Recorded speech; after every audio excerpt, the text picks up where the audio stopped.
Attention, please. Kick this shit.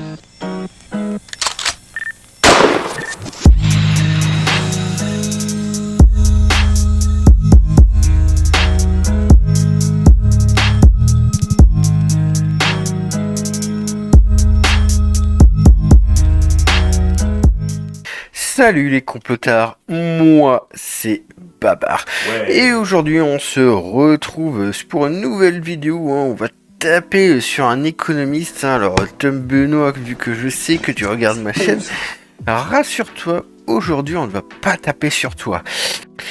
Et donc aujourd'hui on va s'attaquer à la chaîne Legend. En fait, si vous voulez, j'ai vu un extrait sur le groupe de Charles-Henri Gallois, Charles-Henri Gallois là, qui est le mec de Reprenons le contrôle, qui a complètement trahi tous les souverainistes aux législatives en allant voir le Rassemblement national. Et donc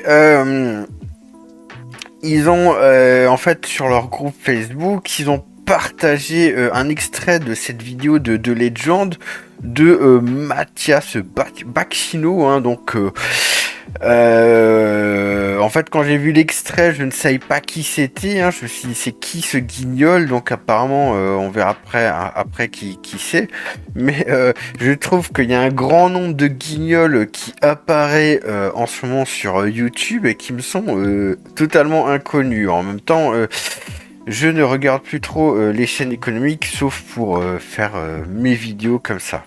Et donc en dehors de remettre ce monsieur à sa place, et ben comme d'habitude, vous le savez, sur ma chaîne va y avoir de nouveau au moins un petit scoop et des choses que vous n'avez jamais entendues nulle part. Vous allez être vraiment surpris de certaines choses.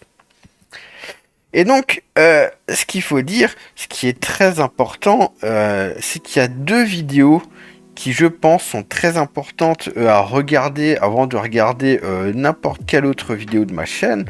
C'est la chaîne sur les euros numériques, sur les monnaies numériques de banque centrale et l'intelligence artificielle. Et l'autre, c'est sur le fait que la planche à billets, c'est du fake. Parce qu'en fait, moi, je ne peux pas, à chaque vidéo, répéter tout ce que j'ai dit dans les anciennes vidéos. Sinon, à chaque fois, j'ai des vidéos de 4 heures. Et ça va pas être possible non plus. Donc, je ne peux pas reprendre à chaque fois tous les concepts qu'on a vus dans les anciennes vidéos, les mettre dans les nouvelles vidéos. Sinon, un jour, j'aurai une vidéo de 12 heures.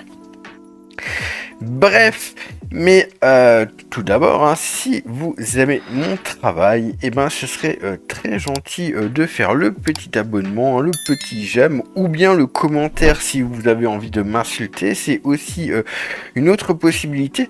Je voudrais aussi grandement remercier les gens qui m'ont fait des dons. J'ai même été surpris par les sommes.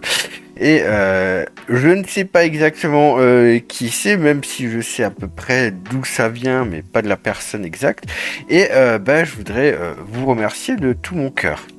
Et donc on se retrouve sur la chaîne Legend. Alors j'avais pas vu cette vidéo passer, et quand je vois qu'elle a fait 1,3 million de vues, franchement ça m'inquiète, parce que ça veut dire qu'il y a quand même plein de gens qui se sont fait avoir. Ce que j'aime bien, c'est anciens traders et banquiers, comment devenir riche en évitant les arnaques.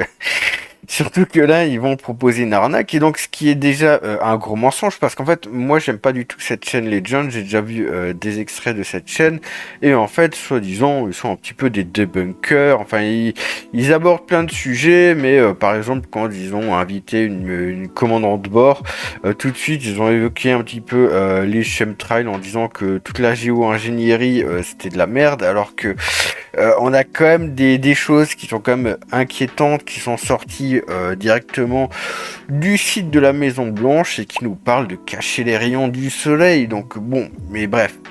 Et donc quand même, c'est des gens qui se disent soi-disant très sérieux, blablabla, blablabla. Et donc déjà, moi le premier problème que je vois, c'est qu'ils disent ancien trader et banquier, et derrière il y a écrit merci à Mathias Bacchino, directeur Europe de Trade Republic, qui est une banque, de nous avoir blablabla. Non, déjà le titre est déjà mensonger, puisque c'est pas un ancien trader et banquier, c'est un trader et un banquier, donc voilà. Et donc voilà, blablabla, l'envers du décor du système bancaire. Et donc ensuite ils font toute une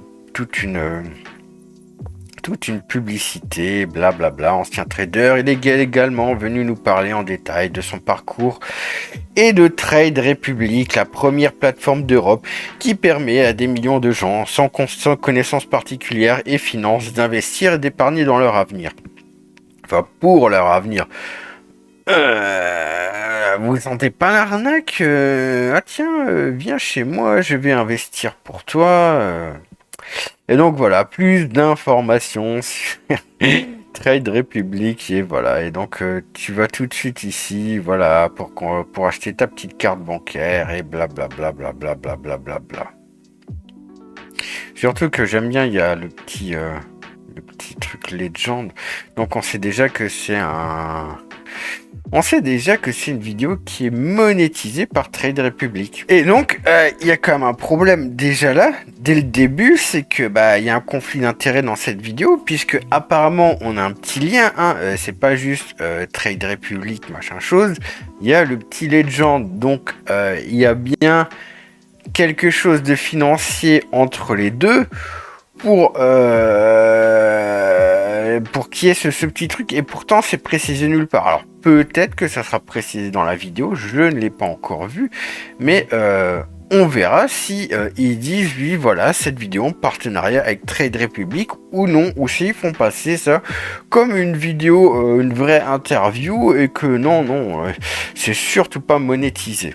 Bien sûr, mais la vidéo en 1,75 parce que bon, je pense que ça va me faire assez mal aux oreilles, j'ai pas envie d'y passer 3 heures. Bacchino, c'est le président Europe d'une banque en ligne qui s'appelle Trade Republic. Il va nous expliquer, il était trader avant, il a vu des gens perdre 50 millions d'euros en une journée, il a vu des gens faire des grosses erreurs, il a vu des gens faire des gros succès aussi. Il va nous expliquer son point de vue, pourquoi il veut changer le monde des banques. C'est un sujet un peu axé finance, mais c'est hyper intéressant d'ailleurs, parce qu'on a tous une banque. Il va nous expliquer ça, Mathias Bacchino. Mais juste avant, prenez 2 secondes pour vous abonner sur notre chaîne YouTube. Merci à vous d'être de plus en plus nombreux sur notre chaîne Légende. On vous voit arriver en masse, on voit tous les commentaires aussi le soir. Moi j'adore lire les commentaires quand on poste une vidéo. N'hésitez pas à commenter cette interview. On sort 3 interviews par semaine, le mercredi, le vendredi et le dimanche. Et là c'est parti avec Mathias Bacchino. On y va. Bonjour à tous, Mathias Bacchino, chez Legend ce matin, et on va essayer de vous aider à ne plus avoir peur de l'argent. Non. Et ben voilà, en une prise. Merci Mathias. Je vais te reprendre le clap. Tu m'as dit j'ai un petit challenge avec moi-même, c'est de ne pas faire 2 prises. Et ben tu l'as fait en une fois. Félicitations. Tiens, merci beaucoup. Merci. Bienvenue alors. Bonjour à vous tous. Si vous découvrez Mathias Bacchino, on dit Bacchino, hein, c'est ça? C'est ça, ouais, moi j'ai repris la prononciation initiale. Mes grands-parents disaient Bacchino, et moi c'est Bacchino. En fait, alors, je vais expliquer. Tu es un ancien trader. Ouais. Tu as fait ce métier. Tu es parti travailler en banque. Après, tu nous expliquais tout à l'heure. Aujourd'hui, tu es directeur Europe de Trade Republic. Tu nous expliquais ce que c'est. C'est une plateforme de trading en gros. On peut acheter, on peut investir. Ça fait banque aussi. Hein, c'est une vraie banque contrôlée en Allemagne, comme une banque française classique, utilisée par plus de 4 millions de personnes en Europe. Ouais. Donc c'est très gros. On va parler de ta vie, c'est ça qui est assez intéressant, c'est pourquoi tu as fui les banques, pourquoi aujourd'hui tu regrettes pas cette vie, mais tu expliques les travers et tu essayes d'expliquer aux gens les pièges qu'ils peuvent trouver là-bas. Tu vas nous expliquer, mais à 13 ans, les huissiers vident ta maison, tu as un vrai choc avec l'argent. À 29 ans, tu gagnes 300 000 euros par an. On t'a menacé de mort après sur Twitter quand tu étais trader. Tu te considères comme un banquier repenti, ça tu vas nous expliquer tout à l'heure. Et tu rejoins Trade Republic en 2021, donc il n'y a pas si longtemps que ça. Ouais. Tu es devenu... Donc moi ça me fait délirer le mec, oui c'est un trader repenti, moi ça me fait penser à Anis Lagenef, qui je le rappelle m'a bloqué sur Twitter quand je lui ai remis un petit peu les cloches en place en lui disant que ce qu'il disait c'était de la merde et en lui mettant son caca dans les yeux avec des sources. Ce qu'il va bien falloir comprendre dans cette vidéo, c'est que le seul but de ce mec là c'est de vous vendre ses investissements ou des comptes bancaires ou enfin d'avoir un compte chez lui. Et en fait, en regardant le sujet des banques, c'est un vrai sujet, l'argent, qui intéresse quand même beaucoup de monde, j'ai vu plein de rumeurs sur les banques. Est-ce que tu es d'accord que tout à l'heure, je te pose les plus grosses rumeurs sur les banques et tu réponds honnêtement sur ce que tu as vu? Bien sûr, ouais, avec joie, je suis là pour ça. Si tu peux pas, tu me dis que tu peux pas, mais en tout cas, si tu veux bien, tu me réponds à chaque fois, d'accord? J'ai eu l'occasion de dire que je considérerais que j'aurais bien fait mon boulot le jour où j'aurai un procès en diffamation de la Fédération bancaire française. Oh, je peux t'aider très bien. C'est évidemment une boutade, mais je crois qu'il est temps effectivement de permettre aux gens de voir la réalité de l'argent et de les aider à reprendre le pouvoir sur cet outil. Alors toujours cette rhétorique, oui, j'attends un procès en diffamation et blablabla, blablabla et blablabla. Franchement, moi de ce que j'ai vu, il nous a sorti un gros mensonge, vous imaginez même pas. Ouais, on va aller très vite sur ta jeunesse, mais en gros, tu commences à finance par hasard, tu rencontres un trader à Hong Kong en 2005, tu as 21 ans. Ouais. Qu'est-ce que tu fais à Hong Kong? Je suis allé passer les fêtes de fin d'année avec mon grand frère. Ah oui, rien à voir. Mon grand frère vit à Hong Kong depuis 2005. Et moi, j'étais diplomate à l'époque au Kyrgyzstan, qui est à côté de la Chine. Attends, t'étais diplomate en 2005, c'est-à-dire à quel moment tu es diplomate à 21 ans? Je faisais mon stage de début de carrière dans la diplomatie. D'accord. Je travaillais dans une ambassade. À l'époque, je voulais être diplomate depuis des années, donc j'avais fait des études pour ça. Et j'avais un stage de découverte, entre guillemets, pendant 1 an, à l'antenne diplomatique française de Bishkek, au Kyrgyzstan. Et pour les fêtes de fin d'année, comme Hong Kong n'était pas loin, j'ai décidé d'aller voir mon frère. Ce qu'il faut comprendre quand on voit ça, c'est que le mec, il est dans le blabla depuis toujours. Hein. Il est dans la communication de A à Z. Ça, il faut aussi le retenir. Et c'est vrai que là, j'ai rencontré en boîte de nuit, à 1h avancée de la nuit, un trader d'une grande banque américaine. Et il était passionnant ce mec, et j'ai découvert comme ça, à un moment où c'était en plein boom. Il faut imaginer 2006, c'était l'âge d'or de la finance. Aujourd'hui, tout le monde veut être start-upper. En 2006, tout le monde voulait être financier à l'époque. Tout de suite, tu te rends compte que ça va être difficile sur le long terme ou tu adores ton métier au départ? Ah non, au départ, je suis infidèle. T'es galvanisé? Je suis un petit provincial, tu l'as esquissé tout à l'heure, mais je suis pas pauvre, mais j'ai eu des accidents, on va dire, dans la vie avec l'argent. Je connaissais personne à Paris, rentré dans une grande, soi-disant, école de commerce, même si j'ai pas appris grand-chose, et rentré dans une des plus grandes banques françaises en salle des marchés, ça me rendait fier, ouais, bien sûr, à l'époque, ouais, ça me rendait fier, et au début, et pendant plusieurs années, j'ai surtout vu tout ce que j'apprenais en termes de méthode de travail. Tu dis, dans ton TEDx, tu dis, ouais, j'étais un salaud. Ça veut dire quoi être un salaud quand t'es trader? Pourquoi vous êtes des salauds quand vous faites du trading? Je pense qu'il faut déjà replacer les choses dans leur contexte. C'est-à-dire que aujourd'hui, en 2024, la question de l'impact, la question du sens qu'on donne à ce qu'on fait, la question de la morale même, sont beaucoup plus importantes. Il y a 15 ans, on était dans une société qui était beaucoup moins portée sur ces enjeux collectifs.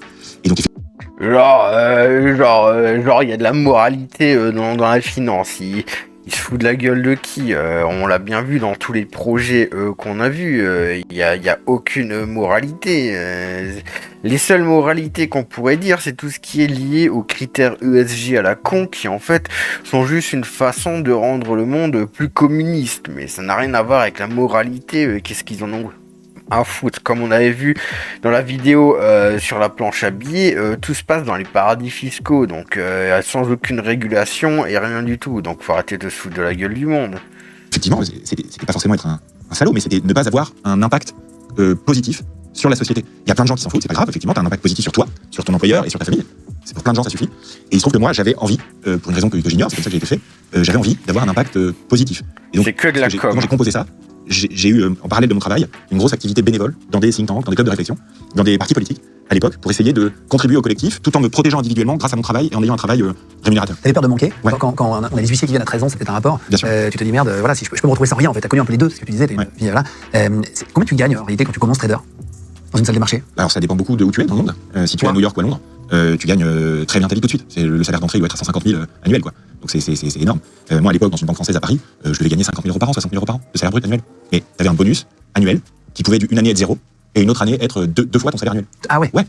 Et donc c'est ce système de rémunération qui a, à l'époque, qui n'était pas du tout contrôlé, qui a créé énormément de crises financières, parce que tu avais des opérateurs boursiers, des gens dans les banques, dont l'intérêt était de générer le maximum de revenus à très court terme pour avoir le plus gros bonus et ensuite partir. Ça générait pas un comportement positif à long terme. Ça a changé depuis, mais à l'époque c'était vraiment le faire. Quand on voit le loup de Wall Street, Voilà, encore. Alors tout de suite, ça commence par un gros mensonge, c'est-à-dire que il nous parle pas du marché de l'euro-dollar, du fait qu'on peut créer de la monnaie en dehors de la banque centrale et que justement la crise de 2007, comme on le sait, c'est la BNP qui l'a lancée et que à l'époque, en fait, à peu près tout était utilisé comme collatéral dans les transactions financières, dont justement les subprimes, et que justement ça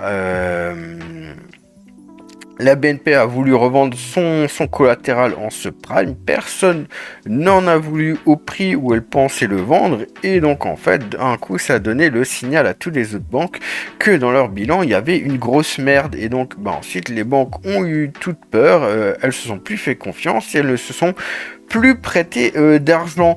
Et donc aujourd'hui, oui, c'est différent, machin chose. Non, la seule chose qui est différente aujourd'hui, c'est que sur le marché de l'euro-dollar, et même sur beaucoup, sur la plupart des marchés monétaires, ce qui est utilisé comme collatéral, c'est la dette des pays, comme on l'a vu justement dans ma vidéo sur la planche à billets. Donc en fait, il n'y a pas grand chose qui a changé en réalité. J'ai même envie de dire, il n'y a rien. Il y a simplement que les banques n'ont pas envie de faire faillite et qu'elles utilisent maintenant d'autres collatéraux et elles ont peut-être d'autres méthodes pour éviter de faire faillite. Mais en aucun cas, il y a d'un coup une illumination que tout le monde est devenu des Jésus et qui veulent le bien-être de tout le monde. C'est simplement que tout le monde fait gaffe à sa solvabilité. Est-ce que tu as déjà vu quelqu'un en salle des marchés perdre beaucoup? Est-ce que ça arrive réellement? Ah oui, ça arrive et c'est très dur parce qu'il faut imaginer. C'est un être humain le mec. Alors même si dans l'imaginaire collectif c'est un salaud, ou la fille d'ailleurs, il y a plein de filles qui sont tradeuses, c'est des moments qui sont très durs à vivre parce que t'as quelqu'un qui se bat, alors on va pas le plaindre, attention, mais c'est des gens qui se battent, qui travaillent dur pour Ouais, qui essayer peuvent, de faire gagner de l'argent à la banque et pour en avoir un petit bout eux-mêmes. Et à un moment donné, en 2 minutes, tu perds 50 millions d'euros parce que t'as bugué, parce que à un moment donné, soit tes émotions t'ont trahi, c'est ce qui arrive l'immense majorité des cas, soit tu as fait une fausse manipulation. Ça arrive, ça? Ah bah bien sûr, ça s'appelle un fat finger. mais je te Ça vois s'appelle pas. Un gros doigt? Ça s'appelle un gros doigt. C'est-à-dire que t'as appuyé sur le mauvais C'est touche? très connu parce que tu regardes l'histoire des marchés comme ça financiers, t'as plein de cas où l'espace de 3 secondes, le CAC 40 avait perdu 50% de sa valeur l'espace de 1 minute. Et c'est juste un opérateur dans une banque qui, au lieu de saisir, je sais pas moi, un ordre de 500 millions, il s'est trompé, il a saisi un ordre de 500 milliards. Et c'est des choses qui arrivent. T'as quasiment toutes les banques du monde, tu regardes leurs documents de résultats annuels tous les ans, il y a au moins un accident Industriel comme bien ça? sûr. Incroyable. Bien Et tu te sûr. fais virer tout de suite? Pas forcément non, parce que ça peut être juste un accident en fait. Et donc évidemment si ça arrive 3 fois, bon bah ça Ah, c'est c'est sûr, mais il y a tous les cas de figure, tu vois. T'as des gens qui prennent des mauvaises décisions et qui persistent dans leurs bêtises et qui font passer leur ego avant la réalité de leur trading. Donc, et t'en as d'autres qui ont juste un accident. Et oui, j'ai assisté, c'est vrai que c'est effrayant. Qu'est-ce qui t'a pas plu? Pourquoi tu es parti des banques? C'était quoi vraiment l'élément déclencheur qui a fait que tu te dis, oh là non, là c'est pas pour moi, c'est pas bien? Parce que c'est Jésus. C'est pas. Les gens ont pas une révélation. C'est pas un truc un matin, tu te lèves et. Non, mais t'aurais pu voir, hein, je te dis n'importe quoi, un suicide d'un client ou d'un client, ou un truc vraiment, il peut y arriver. Et c'est, si tu veux, c'est à un moment donné où j'avais aussi mon parcours de réflexion individuelle dans des clubs de réflexion, dans des partis politiques où je réfléchissais au sujet de société aussi. Et où j'avais.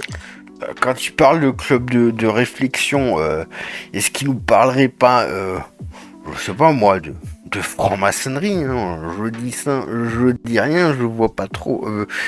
Je veux dire, souvent, il y a beaucoup de petits clubs comme ça qui au départ sont pas francs-maçons, qui sont en fait quelque part liés d'une manière ou d'une autre. Je tairai certains noms de clubs qui sont très présents chez moi. En parallèle, davantage de responsabilités en salle de marché. Et plus tu as des responsabilités en salle de marché, plus tu comprends comment fonctionne le système et comment il est parfois optimisé, surtout pour la banque. Et il y a un moment donné où je suis devenu papa, et où quand tu deviens papa, moi ça m'a secoué pas mal.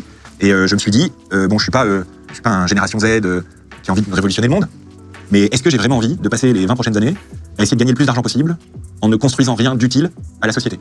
Et là, c'est un goût personnel, c'est un choix personnel, où tu te dis, en fait, est-ce que c'est possible d'aider les gens avec une banque? Et à l'époque, j'ai démissionné, alors que je gagnais vraiment très bien ma vie, donc c'était un vrai choix. Tu gagnais combien à ton prime à cette époque? Ouais, des années à 300 000 euros, c'était pas infaisable. Et j'ai diminué par plus de 2 ma rémunération pour changer de vie en fait. Donc c'est un choix qui est fort. Ouais, bien sûr, bien sûr. Et puis il y a un autre aspect aussi, c'est que j'avais atteint des responsabilités assez fortes en salle des marchés assez jeune, et que les autres responsables. Ouais, enfin, ça veut dire que là, le mec est en train de nous dire qu'il a 15 000 euros le mois, grosso modo, mais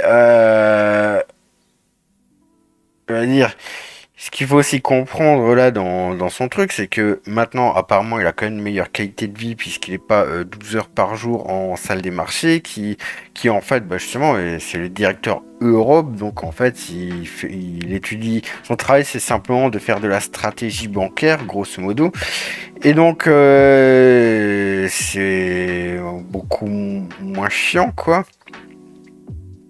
Mais justement, son but maintenant, c'est que Trade Republic gagne des galons. Et si Trade Republic gagne des galons, lui, il va gagner beaucoup plus d'argent. Et surtout, il nous parle de sa rémunération en monnaie fiat, mais il nous parle aucunement de ses autres rémunérations que je ne connais pas non plus. J'ai pas son contrat devant les yeux.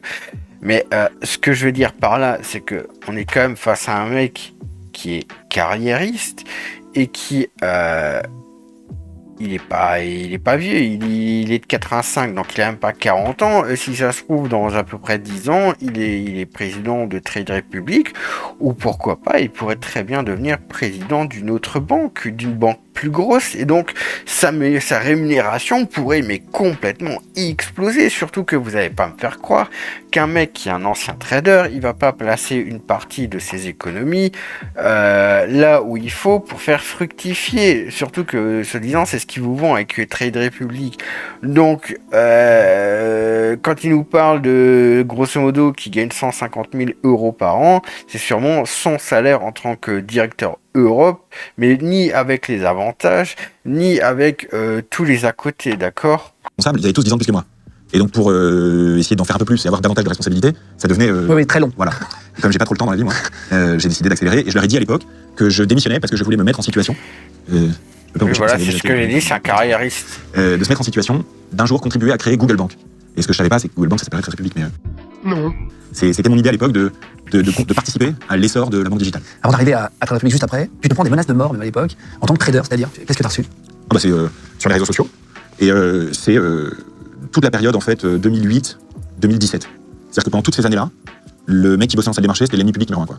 Donc on avait parfois des... Donc maintenant, il nous fait tout son blabla pour qu'on ait pitié de lui. Tout ça, c'est que de la stratégie de la com. En fait, depuis le début de la vidéo, parce qu'on va pas tout montrer, on va couper juste des extraits, mais depuis le début de sa vidéo, en fait, il essaye, par sa communication et en parlant un petit peu de sa vie comme ça, de paraître sympathique. C'est une stratégie de communication. Il fait faire semblant d'être votre ami, que vous le connaissez mieux et machin chose. Et maintenant, on est sur la partie Calimero. Oh là là, il a reçu des menaces de mort et blablabla, et blablabla, et blablabla. Mais, voilà, je vais pas parler de ma vie, mais bon. Mais grosso modo, là, c'est juste une stratégie pour qui paraît sympathique à vos yeux pour ensuite vous convaincre de tout son blabla. Des gens qui nous attendaient, en C'est vrai bureau, bien sûr. Pour vous casser la gueule. Parfois, des journalistes aussi. Moi, j'ai toute une partie de ma famille, des cousins, qui me parlaient plus, quoi. Ah, c'est vrai? Ouais, c'était dur, ouais. Qui ont des engagements politiques autres. Et donc, c'est pas évident. T'as des mecs sur Twitter qui te disent retrouvez-le, c'est un banquier, il faut le brûler. Et puis, il y a un matin où je suis arrivé au bureau aussi en salle des marchés, et je suis tombé sur des altermondialistes accrochés avec des chaînes à mon ordi. Ça fait peur. Quand t'arrives comme ça au bureau et que t'as des gens attachés avec des chaînes à ton ordinateur, à force, tu te poses des questions. Soit tu t'endurcis énormément et tu dis non, moi je suis là pour gagner le plus de blé possible pour ma famille et pour moi, et les gens, je les emmerde. Soit tu dis peut-être que le monde est en train de me faire passer un message, quoi. Et à un moment donné, j'ai eu envie, parce que c'est de ça dont on parle, à un moment donné, c'est c'est la pyramide des besoins et des capacités, tu sais. Quand t'as tes besoins basiques qui sont assurés, quand t'as gagné un peu d'argent et que t'es un peu plus safe, que t'es marié et que t'as un enfant, tu te poses davantage de questions sur j'ai envie de faire ça ou pas. Qu'avant, quoi, bien sûr, bien sûr. Enfin bon, le mec là, oui, hein, j'ai des altermondialistes accrochés à mon ordinateur, blablabla, blablabla, blablabla. Je sais pas, par exemple, moi j'ai déjà bossé il y a très longtemps, hein. J'étais jeune, enfin j'étais très jeune à l'époque. C'était mon deuxième boulot, ouais, c'était ça. Je travaillais dans une piscine pour l'été, hein, d'accord, en tant que surveillant, enfin en tant que maître nageur, quoi. Et j'étais dans une piscine au milieu d'un quartier très chaud, où tous les jours, en fait, d'un côté du bassin, j'avais toute la communauté turque. Et en face de l'autre côté du bassin, toute la communauté maghrébine du quartier. Et faut savoir que ces deux communautés ne s'entendent pas du tout. Et donc, je me retrouvais tous les jours dans une piscine avec des bagarres où on était quand même pratiquement une dizaine de maîtres nageurs et presque une quinzaine de médiateurs. Donc, et je veux dire, je gagnais quoi, peut-être 1200 € par mois pour travailler 2 mois. Donc, je dis en lui, des altermondialistes, oulala, j'ai reçu des menaces de mort sur Twitter, oulala, enfin voilà, et moi ça me fait doucement rire, je veux dire, les gens, là, les pompiers et tout, quand ils doivent éteindre un feu, une voiture qui brûle dans un quartier et que ils se font caillasser et compagnie, franchement, c'est déjà autre chose, je sais pas. Faut arrêter les conneries. C'est ça en fait qui me rend fou, c'est que les mecs ils ont absolument pas à se plaindre et ils se posent en victime comme ça, mais et en plus tu peux pas vérifier si l'histoire elle est vraie ou non, tu vois. Et en vrai, je me suis dit, je crois que je peux conjuguer mes devoirs entre guillemets pour ma famille, pour pas qu'il arrive à mes enfants, ce qui m'est arrivé à moi quand j'avais 13 ans, et en même temps d'être utile. Avec mon père qui a une vie intellectuelle assez riche, ça a été un vrai challenge parce qu'il voyait avant moi le vide intersidéral dans lequel ce que je faisais en fait. Et voilà, Enfin, voilà, regardez, ça fait j'ai coupé là plein d'extraits, ça fait 21 minutes qui parle de sa vie, de ceci, de cela. Oulala, ça a été dur avec mes amis, avec mon père. Oulala, il y a eu des altermondialistes qui se sont enchaînés à mon ordinateur.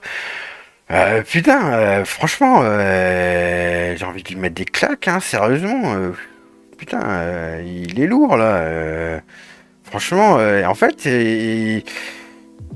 Il essaye d'attirer la pitié des gens et tout. En fait, il essaye d'attirer la pitié des gens pour leur vendre sa merde de carte bancaire, là, où en plus il va vous mentir, là. Blin, blin, blin, blin, blin, blin, blin, blin, blin. À votre avis, qui c'est qui fait les virements instantanés de cette banque? Eh ben, je vais pas vous apprendre grand chose si vous avez regardé ma vidéo sur les monnaies numériques de banque centrale. Si vous faites un virement instantané chez Trade Republic, c'est pas un truc sorti de leur chapeau là par leur génie incroyable en matière d'innovation de paiements digitaux. C'est simplement qu'ils utilisent le système TIPS, le système auxiliaire TIPS du système de transaction de la Banque Centrale Européenne T2S, où on avait vu qu'on utilise déjà des euros numériques sans même le savoir. Mais pour tout savoir sur ça, allez voir ma vidéo sur les monnaies numériques de Banque Centrale et sur l'intelligence artificielle. La banque peut tout vous prendre, ce qu'il y a sur votre compte bancaire jusqu'à 100 000 euros. Ils sont obligés de vous laisser 100 000 minimum, mais ils peuvent se saisir en cas de problème pour l'État. Les banques peuvent réquisitionner l'État l'argent sur les comptes en banque. Est-ce que ça c'est vrai ou pas? Alors, ce qui est vrai, On a 100 000 ce qui est vrai, c'est que si une banque fait faillite, l'État garantit 100 000 euros. Donc, si tu as plus que 100 000 euros, ce qui est le cas de peu de gens, et si tu as plus que 100 000 euros dans une banque, ce qui est au-dessus dépend de la solidité de la banque. Ça, c'est clair. Il n'y a que 100 000 euros qui sont garantis par l'État. Est-ce que des États, par le passé, se sont servis dans l'épargne et l'argent des gens? Oui. Il y a des États en crise qui ont fait des prélèvements exceptionnels sur l'argent des particuliers. Bien sûr, c'est déjà arrivé. Est-ce qu'on peut y arriver en France? Il n'y a pas de raison particulière qu'on y arrive pour l'instant.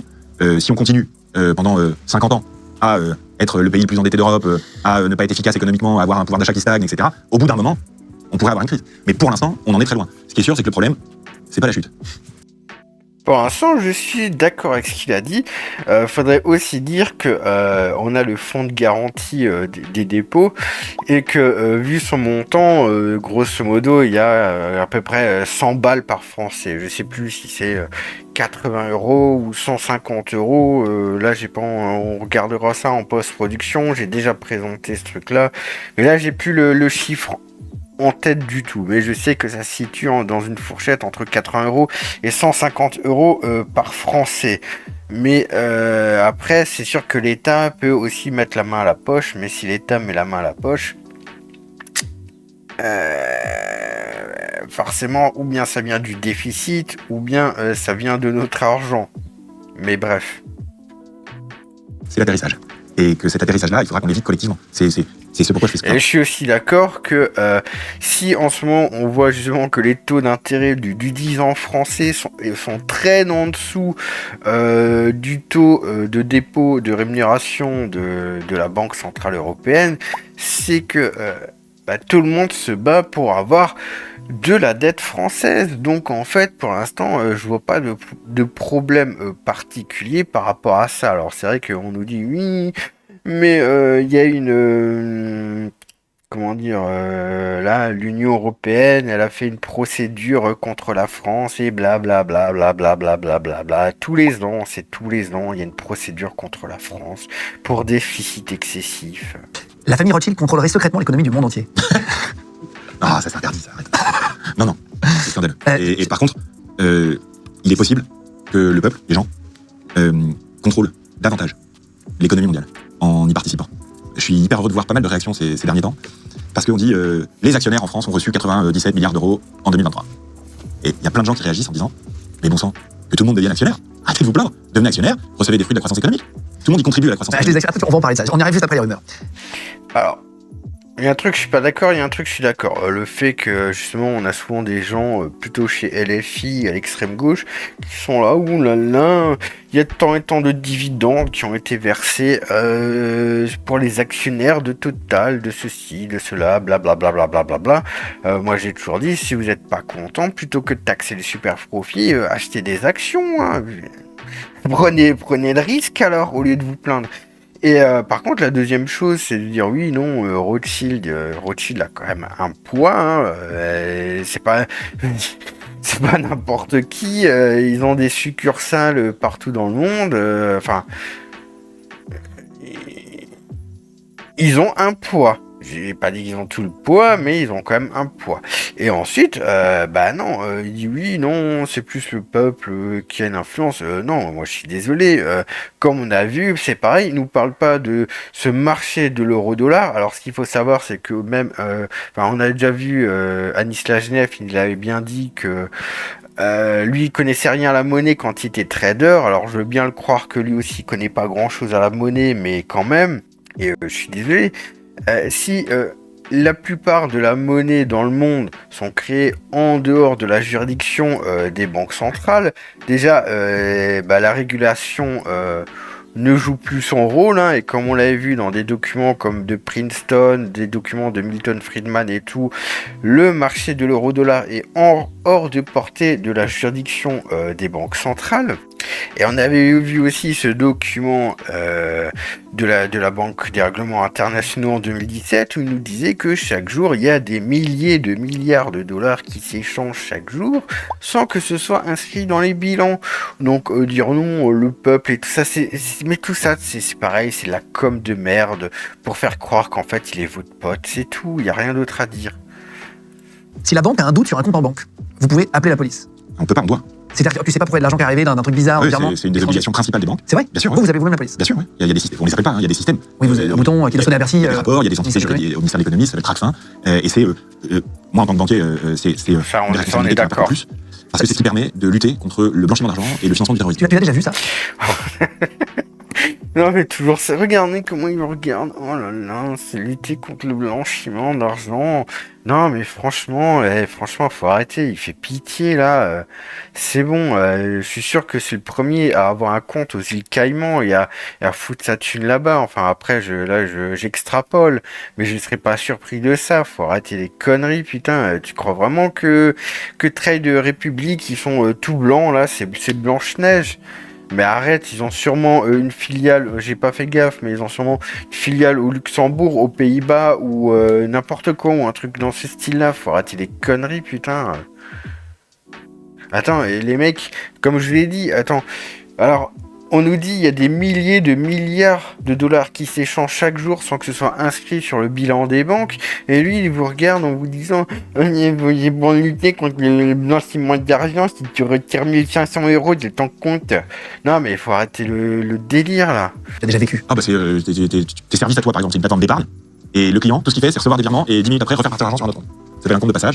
Et c'est pour essayer de brouiller les pistes. Et ça, c'est typique. Ou alors le client qui te fait des virements ou qui te fait des fausses preuves d'origine des fonds. Ça, c'est des faux PDF aussi, tu les vois par centaines. Ah, c'est vrai? Bah, bien sûr, les voyous essayent. Et ils essayent surtout où? Dans les banques en ligne.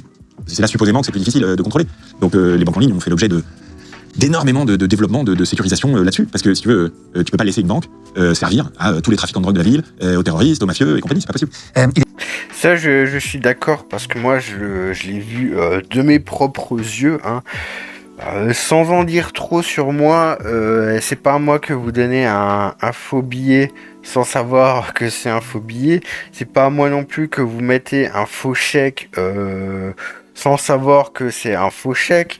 Je voudrais juste vous donner une histoire, certains la connaîtraient peut-être, mais de Alpha Omega, hein, un mec du Darknet qui vendait ce qu'on appelle des yes checks, c'est-à-dire qu'il avait accès au fichier Ficoba qui justement recense entre autres tous les numéros de chéquiers de France, et donc en fait il faisait des vrais faux chèques, c'est-à-dire qu'il avait tout le matos pour faire des faux chèques, et en plus ces chèques ils avaient un numéro et tout ça qui était vrai. Donc en fait, quand vous aviez un de ces chèques, que vous le passiez à la caisse, quand il le passe à la machine et tout, qu'il y ait une vérification, ça disait que le chèque était vrai. Et donc pour celui qui arrivait aussi à avoir une fausse carte d'identité, souvent ça se trouvait entre 50 et 130 € selon la qualité, parce qu'il n'y a pas besoin d'avoir une carte d'identité, une fausse carte d'identité plus compliquée que ça pour simplement la montrer à la caisse, hein. C'est pas comme ouvrir un compte en banque où là c'est un petit peu plus chaud. Et donc vous pouviez vous faire des sommes folles. Et donc en fait, le truc c'est que quand vous avez ce genre de business, bah, il y a des gens, ils essayent d'ouvrir justement des comptes en banque, en général justement en ligne, justement avec des PDF modifiés, où justement ils mettent un faux nom et machin chose pour que ensuite ils font un petit peu travailler le compte, et à la fin, bah, ils se prennent un chèque. Ils font d'abord des crédits, d'accord, toujours avec des faux PDF. Et ensuite, pour terminer le compte, hein, bien sûr, ils vont retirer tous les fonds, mais avant ça, ils vont mettre un chèque entreprise dessus. En général, une somme qui passe assez facilement, c'est entre 5 et 8 000 euros. Et après, ils retirent les fonds et ils laissent la banque dans la merde. Donc, ce qu'il nous dit là, avec les banques en ligne, et les faux PDF et tout, je suis parfaitement d'accord. D'ailleurs, justement, à une époque, il y avait beaucoup de problèmes avec les comptes nickel, et il y a aussi eu pas mal de problèmes avec les comptes N26. C'est pas vrai. Comme sur Hero, etc. Non, C'est pas vrai, non, les traders sont plutôt calme. Les traders sont justement des personnes qui en général sont les meilleurs traders en tout cas, des gens très calmes. Et c'est probablement une population qui a été la première à adopter la méditation, le yoga, tous ces trucs-là. Dans 2 minutes, je vais proposer des choses à Mathias, des choses à faire pour investir. Tu vas le dire. J'ai envie de vous dire, la méditation envers Satan. Hein. Eh oui, puisque certains et certaines ne le savent pas, mais Satan, au départ, eh ben, c'est Lilith qui était la première femme de Adam avant Ève, et on dit souvent que c'est la déesse de la sagesse. Hein, je vais peut-être pas rentrer plus dans les détails dans cette vidéo, parce qu'on va dire t'es vraiment un complotard, blablabla. Mais justement, cette vidéo va sortir, et en fait, j'ai une vidéo que j'ai déjà totalement faite depuis longtemps sur ceux qui ne contractent pas. Où je parlais justement un petit peu de Lilith et tout ça, et dans cette vidéo, justement, on parle vite fait que Lilith, c'est Satan, et que quelque part, c'est la déesse de la raison, la déesse de la sagesse. Donc, en fait, tout ce qui est... j'ai pas dit que tout le spectre de la méditation, attention, ne me faites pas dire ce que j'ai pas dit, mais si vous regardez souvent dans beaucoup de sectes, on vous parle beaucoup de méditation, d'introspection, de blablabla comme ça, et petit à petit, où on vous engraine vers le fin fond de la secte, tout simplement. Et c'est pas pour rien, justement. Le fait de faire de l'épargne, c'est pas juste pour le plaisir, c'est pas juste pour les riches. L'épargne, c'est ta santé de demain, c'est tes loisirs de demain. C'est ta retraite, évidemment. Enfin, c'est ta retraite, c'est la retraite, mais. Pas suffisamment. Disons que c'est en train de baisser quand même drastiquement. Mais mon père, je vois qu'il retraite depuis 10 ans maintenant, ça a vachement baissé. Ouais, bien sûr. Et puis ça va l'être de plus en plus. Il y a de plus en plus de gens âgés. C'est inévitable. C'est comme Thanos, si tu veux. C'est inévitable. Ça va arriver. Et la bonne nouvelle, c'est que les jeunes, maintenant, aujourd'hui, depuis quelques années, s'en occupent. Mais t'as toute une génération qui est la nôtre, hein, qui est passée au milieu. Et à un moment donné, ça niquer. Ouais, alors là, il est de nouveau en train de vendre son truc, là. Oui, voilà, donc en fait, justement, puisqu'il vous propose justement la première plateforme d'Europe qui permet à des millions de gens sans connaissance particulière en finance d'investir et d'épargner pour leur avenir. Donc on est en plein là-dedans, donc forcément, il faut qu'ils continuent de toucher les cœurs, tu vois. On a bon espoir que l'éducation financière se développe suffisamment pour que tout le monde puisse devenir autonome. Les femmes, c'est un enjeu énorme. Pourquoi ? Parce que tu as 15% des personnes qui investissent qui sont des femmes. C'est une inégalité de genre sur laquelle on n'entend pas les féministes, alors que c'est un sujet énorme. Par ailleurs, puisqu'elles le font mieux que les hommes. Oui, enfin, j'ai envie de te dire, on leur met pas un pistolet sur la tempe pour ne pas investir. Je veux dire, y a rien qui empêche une femme d'ouvrir un compte chez un courtier en bourse. Ben, de ce que je sache, on est en France, hein, tu fais ce que tu veux. Donc, en fait, c'est aussi au bout d'un moment, dans la psychologie des femmes, elles sont peut-être que justement elles sont meilleures gestionnaires dans le sens parce qu'en fait elles prennent moins de risques en général dans la vie, même si on par exemple la conduite automobile et tout ça, et que bah, justement si elles investissent moins aussi, c'est parce qu'en fait il y a ce truc psychologique de prendre moins de risques que les hommes. C'est une possibilité. je voulais te parler de ça avant l'émission, et j'en ai parlé rapidement, te dire, tiens, attention, on s'adresse à tout le monde. Et d'ailleurs, je vous remercie d'être de plus en plus nombreux à regarder les gens et à vous abonner, à être là. Et je vois des commentaires de gens qui ont 11 ans sous les vidéos et certains qui ont plus de 80 ans et qui nous remercient et qui regardent tous les jours. Donc merci à vous tous d'être là. Et je pense que le problème dans les émissions qui parlent de tech, de trading, de finance, de machin, c'est que c'est compliqué quand même à comprendre. Pour de vrai, si tu n'as pas une appétence, t'as pas une envie d'aller dedans, de travailler ça, d'essayer de comprendre tous les termes, c'est pas facile d'accès toujours, pour tout le monde. Et en fait, je te dis tout à l'heure, il faut qu'on parle au plus grand nombre pour bien comprendre, etc. Et justement, est-ce que, pour comprendre Trade Republic, est-ce que tu peux essayer de l'expliquer comme si vraiment il y avait quelqu'un qui avait 5 ans face à toi, tu sais, de manière vraiment très limpide?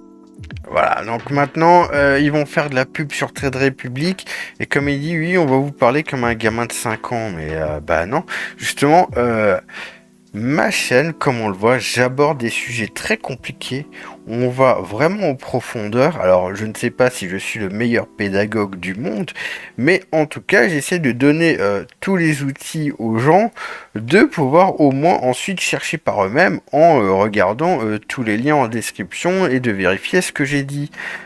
Moi je suis désolé, mais si déjà tu parles d'éducation financière, comme il a dit, oui, il faut éduquer les gens financièrement, et ben c'est pas en leur parlant comme à des gamins de 5 ans, en proposant tes comptes de merde, que tu vas les éduquer financièrement.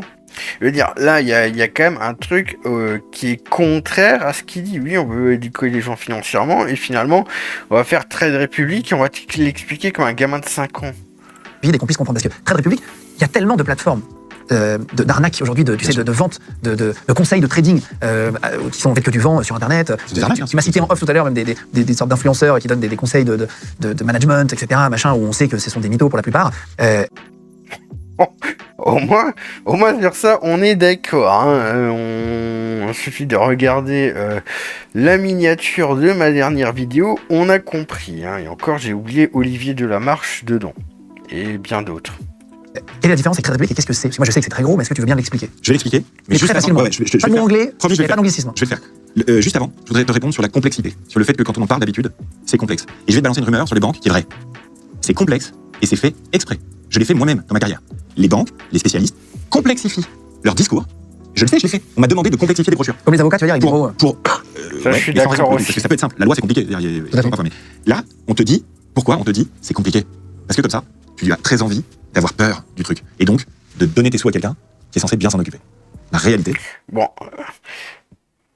Quelque part, je suis d'accord avec ça. Et quelque part, il répète ce que je vous dis. C'est toujours... Regardez, tous les trucs là, justement qu'on avait vu comme Philippe Béchade ou Tom Benoît, qui arrêtent pas de vous dire « Ouh là là, la planche à billets !» Mais par contre, nous, on a une lettre d'investissement à 97 € ou... Quand vous allez investir, là on vous dit d'investir, vous allez gagner 129 fois la mise. Ça veut dire que si vous mettez 1000 €, vous allez gagner 129 000 €. Vous vous souvenez de tout ça? Et tout ce que je vous dis toujours que tous les mecs là, les influx voleurs financiers là, eh ben ils sont juste là pour vous vendre des trucs et ils sont tous là à vous faire des discours de peur pour vous vendre des trucs. On avait bien vu aussi la chaîne de Marc Touati. Toutes ces vidéos, tous les titres sont juste là pour faire peur. C'est exactement la même chose. Donc jusque là, je suis d'accord. Et c'est là où en fait il est malin. Parce que, comme j'ai dit, il essaie de vous faire de vous vendre le truc. Donc, justement, d'abord, il nous a parlé de lui. Ouh là là, Calimero, pour qu'on ait de la sympathie sur lui. Et puis maintenant, il répond à des trucs quand même plutôt justes sur la banque et il se fait un peu passer pour votre ami parce que il se dit comme ça, oui, regardez, moi je vous fais pas forcément peur, mais regardez, moi je vais tenter de vous aider pour qu'on gagne tous ensemble de l'argent. C'est que quand quelqu'un d'autre gère ton épargne, dans 90% des cas, c'est démontré aujourd'hui, tu gagnes moins d'argent que si tu avais fait toi-même. Et donc, dans une démarche d'optimisation, c'est ça Trade Republic. Trade Republic, c'est une banque allemande. Non, on va être aujourd'hui présente grâce à l'Europe dans toute l'Europe. Parce que quand tu es une banque d'un pays européen, tu peux être présent dans les autres pays. Donc on est présent dans 17 pays européens aujourd'hui, c'est une banque. Okay. Comme une banque française, une grosse banque française. Verte ou rouge et noire ou bleue. Ah ouais, voilà. C'était général, machin. C'est une banque, c'est la Banque Centrale Européenne qui nous a tamponné après 1 an et demi d'audit, de vérification. Voilà. C'est une vraie banque avec des gens. Ouais, il y a 600 personnes qui travaillent devant. Avec un bâtiment. Un bâtiment, à Berlin, un bureau, etc. Et en fait, c'est une banque pour ceux qui veulent préparer leur avenir. C'est une plateforme, parce qu'aujourd'hui on dit une banque, c'est le statut juridique d'une banque. Mais factuellement, c'est une plateforme mobile. Donc c'est une plateforme qui te permet de faire travailler ton argent le plus simplement et accessible possible. C'est rendre accessible l'épargne et l'investissement à tout le monde. Parce que les banques s'occupent de 15% de la population, qui sont les gens qui ont déjà de l'argent. il y a 85% de la population dont personne ne s'occupe jamais, et c'est à eux qu'on parle. En fait, pour tout vous dire, Mathias et Trade Republic ont été partenaires d'une émission qu'on a fait il y a quelques semaines. Et en fait, quand on a annoncé qu'il y avait un pourcentage minimum par mois, même je crois, c'est pas 4%. C'est 4% par an. C'est 4% par an, ce qui est... La population, ce sont les gens qui ont déjà de l'argent. Et il y a 85% de la population dont personne ne s'occupe jamais, et c'est à eux qu'on parle. En fait, pour tout vous dire, Mathias et Trade Republic ont été partenaires d'une émission qu'on a fait il y a quelques semaines. Et en fait, quand on a... Voilà, donc, enfin, il faut attendre 35 minutes. Il faut attendre 35 minutes pour dire « Ah tiens, ils ont été partenaires d'une émission qu'on a fait il y a quelques mois. » Non, ils n'ont pas été partenaires. Ils sont toujours partenaires. C'est écrit ici. Donc, je veux dire, vous voyez bien que toute cette émission n'est pas une émission. C'est juste une publicité que Trade Republic a acheté à Legend. Souvenez-vous de la vidéo sur le vendeur automobile, Nicolas Roland. On avait bien vu que lui, quand il va chez un préparateur automobile, il vend sa vidéo. D'accord ? Et alors c'est vrai que dans ses vidéos, il nous le dit pas tout de suite, il l'avait dit dans des interviews. Mais là, c'est la même chose. Legend a vendu sa vidéo à Trade Republic. Et donc, Legend, ils se font double d'argent parce qu'ils ont déjà ces 1 million de vues, plus l'argent de Trade Republic, plus forcément quand on clique sur le petit lien et si vous prenez quelque chose, forcément il doit forcément avoir un pourcentage. Sinon, je ne vois pas l'intérêt. Pourquoi est-ce que Trade Republic se ferait chier à savoir, parce que là quand on va cliquer, Trade Republic va savoir combien il y a de gens qui ont cliqué, il y a combien de gens qui ont cliqué et qui ont pris une carte bancaire et qui ont ouvert un compte et blablabla. Et en plus, moi aussi je suis con parce que j'avais pas vu, mais c'est vrai que j'avais pas lu. Pourtant c'est écrit en gros. Il y a écrit collaboration commerciale. Bah ouais, donc en fait, au moins vous voyez que même si c'est pas écrit, j'avais compris dès le début. Mais donc, pourquoi est-ce qu'il dit oui, ils ont été partenaires il y a quelques mois? Non, ils sont toujours partenaires.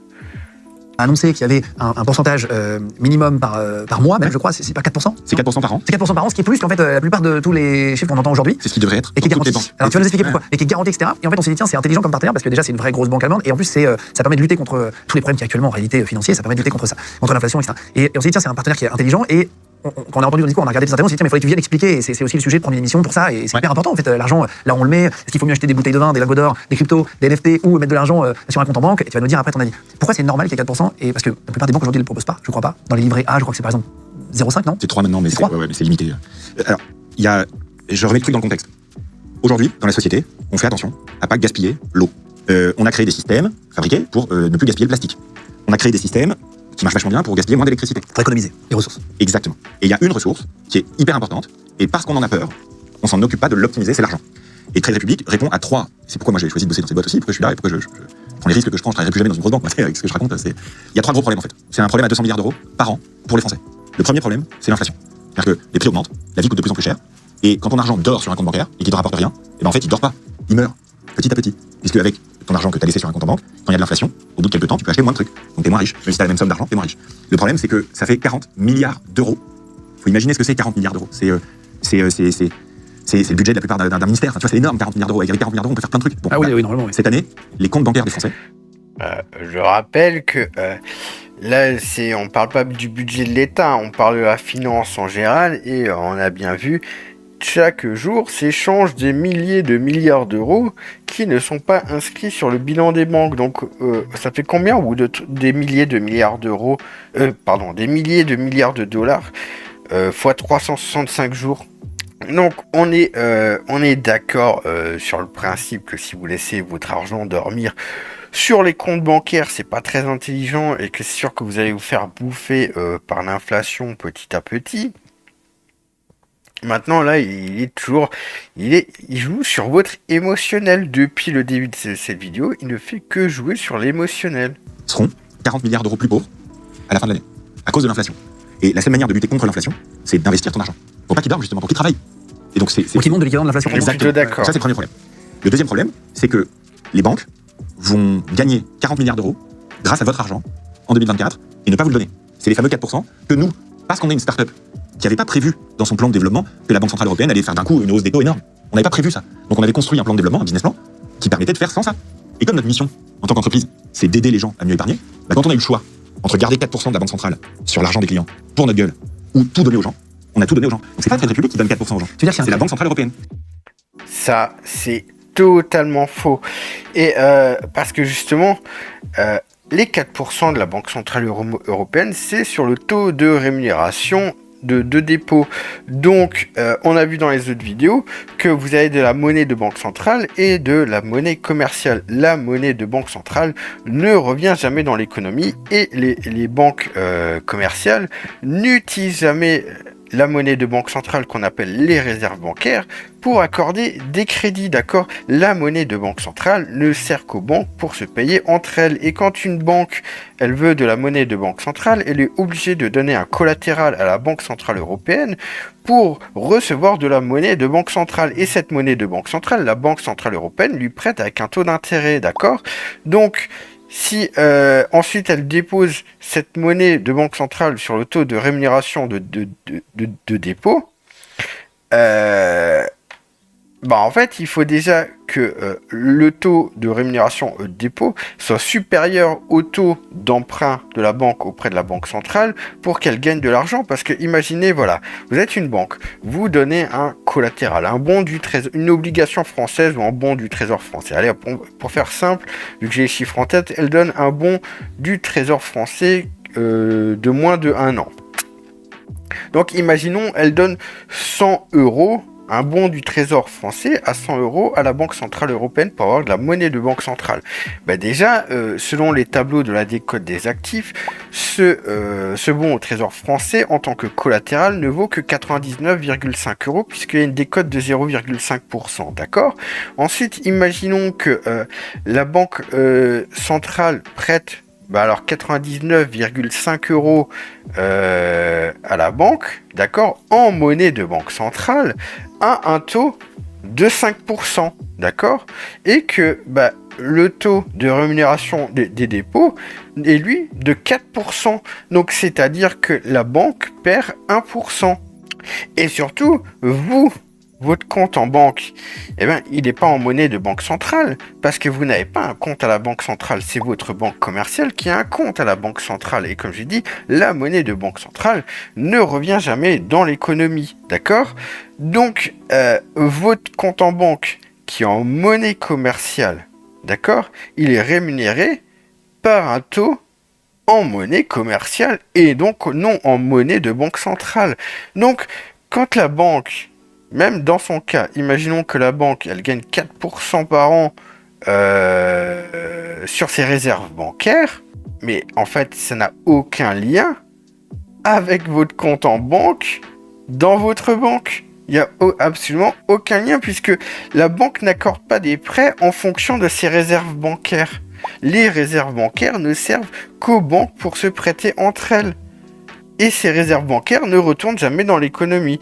Sauf si vous parlez des pièces et des billets, mais là encore c'est différent parce que, comme on avait vu, quand une banque elle veut des billets dans son distributeur de billets, il faut qu'elle achète cette monnaie, ces billets, avec ses réserves bancaires. Imaginons qu'elle a 1000 € de réserves bancaires et qu'elle veut avoir 500 € de billets dans son distributeur, elle va devoir donner 500 € de ses réserves bancaires pour obtenir 500 € de billets à mettre dans son distributeur. Et donc, vu qu'elle avait 1000 € au départ, il lui restera 500 € de réserves bancaires. Ok ? Mais pour que ces pièces et ces billets soient mis en circulation dans l'économie réelle, il faut qu'il y ait une écriture de monnaie commerciale qui soit créée quelque part, c'est-à-dire un prêt, un crédit. Parce que si vous n'avez pas d'argent sur votre compte pour retirer les billets dans le distributeur et les mettre en circulation, les billets resteront dans le distributeur et donc ils ne seront jamais dans l'économie réelle. Donc c'est la monnaie commerciale qui gouverne toute l'économie et cette monnaie commerciale, c'est la banque qui le rémunère en monnaie commerciale. Il ne le rémunère pas en monnaie de banque centrale. Comme j'ai dit, la monnaie de banque centrale ne reste que dans la banque centrale. Et votre monnaie commerciale, c'est-à-dire vous, votre compte en banque qui est en monnaie commerciale, ne va jamais à la banque centrale. La banque centrale ne prend que de la monnaie de banque centrale. C'est-à-dire que la seule monnaie que la banque centrale accepte des monnaies commerciales, c'est si les banques commerciales leur donnent des billets, des pièces et des billets. Et là, alors, la banque centrale leur donne l'équivalent en réserve bancaire sur leur compte à la banque centrale. Mais une banque, si elle vous envoie vos euros de votre compte en banque en monnaie commerciale à la banque centrale n'en a rien à faire. Donc là, il est en train de complètement vous mentir en disant que les 4% que vous touchez sur votre compte en banque viennent de la banque centrale et que les banques s'enrichissent grâce à ça. Ben non, elles s'enrichissent pas du tout parce que déjà, elles ont dû emprunter l'argent à un certain taux à la banque centrale, que en fait, c'est même pas... vous avez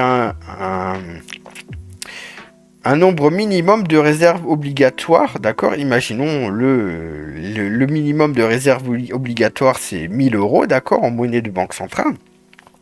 Vous êtes rémunéré que sur l'excédent, c'est-à-dire que tant que vous avez 1000 euros de banque centrale, de monnaie de banque centrale, vous ne touchez pas les 4% de la Banque Centrale Européenne. Vous ne touchez que ces 4% si vous avez à partir de 1001 euros. Mais vous n'allez pas toucher 4% sur les 1000 euros, vous allez toucher 4% que sur les 1 euro qui sont en excédent des réserves minimales obligatoires. Donc en fait, il est en train de vous mentir, mais de A à Z. En ce moment, il y a les crédits immobiliers qui montent. Ouais. C'est un vrai sujet. Les gens sont obligés même de baisser le prix de leurs biens, de le vendre parce que c'est monté. Le crédit immo, je crois qu'il est pas loin de 4%, non? Ouais, bien sûr. Même plus, ouais. C'est les taux directeurs de la Banque centrale. C'est ça, c'est la Banque centrale qui décide de ça pour faire baisser l'inflation. Non.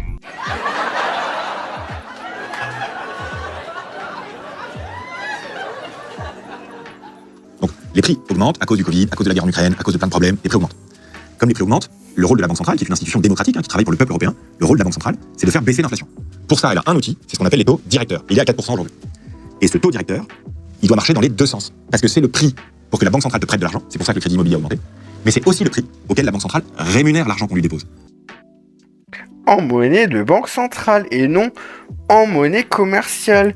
Et en plus, comme on a vu, la Banque centrale ne fait que suivre les taux du marché à chaque fois. Le premier mouvement, c'est la Banque centrale, c'est le marché qui le fait, et ensuite la Banque centrale ne fait que suivre plusieurs mois après quand la différence est trop grande.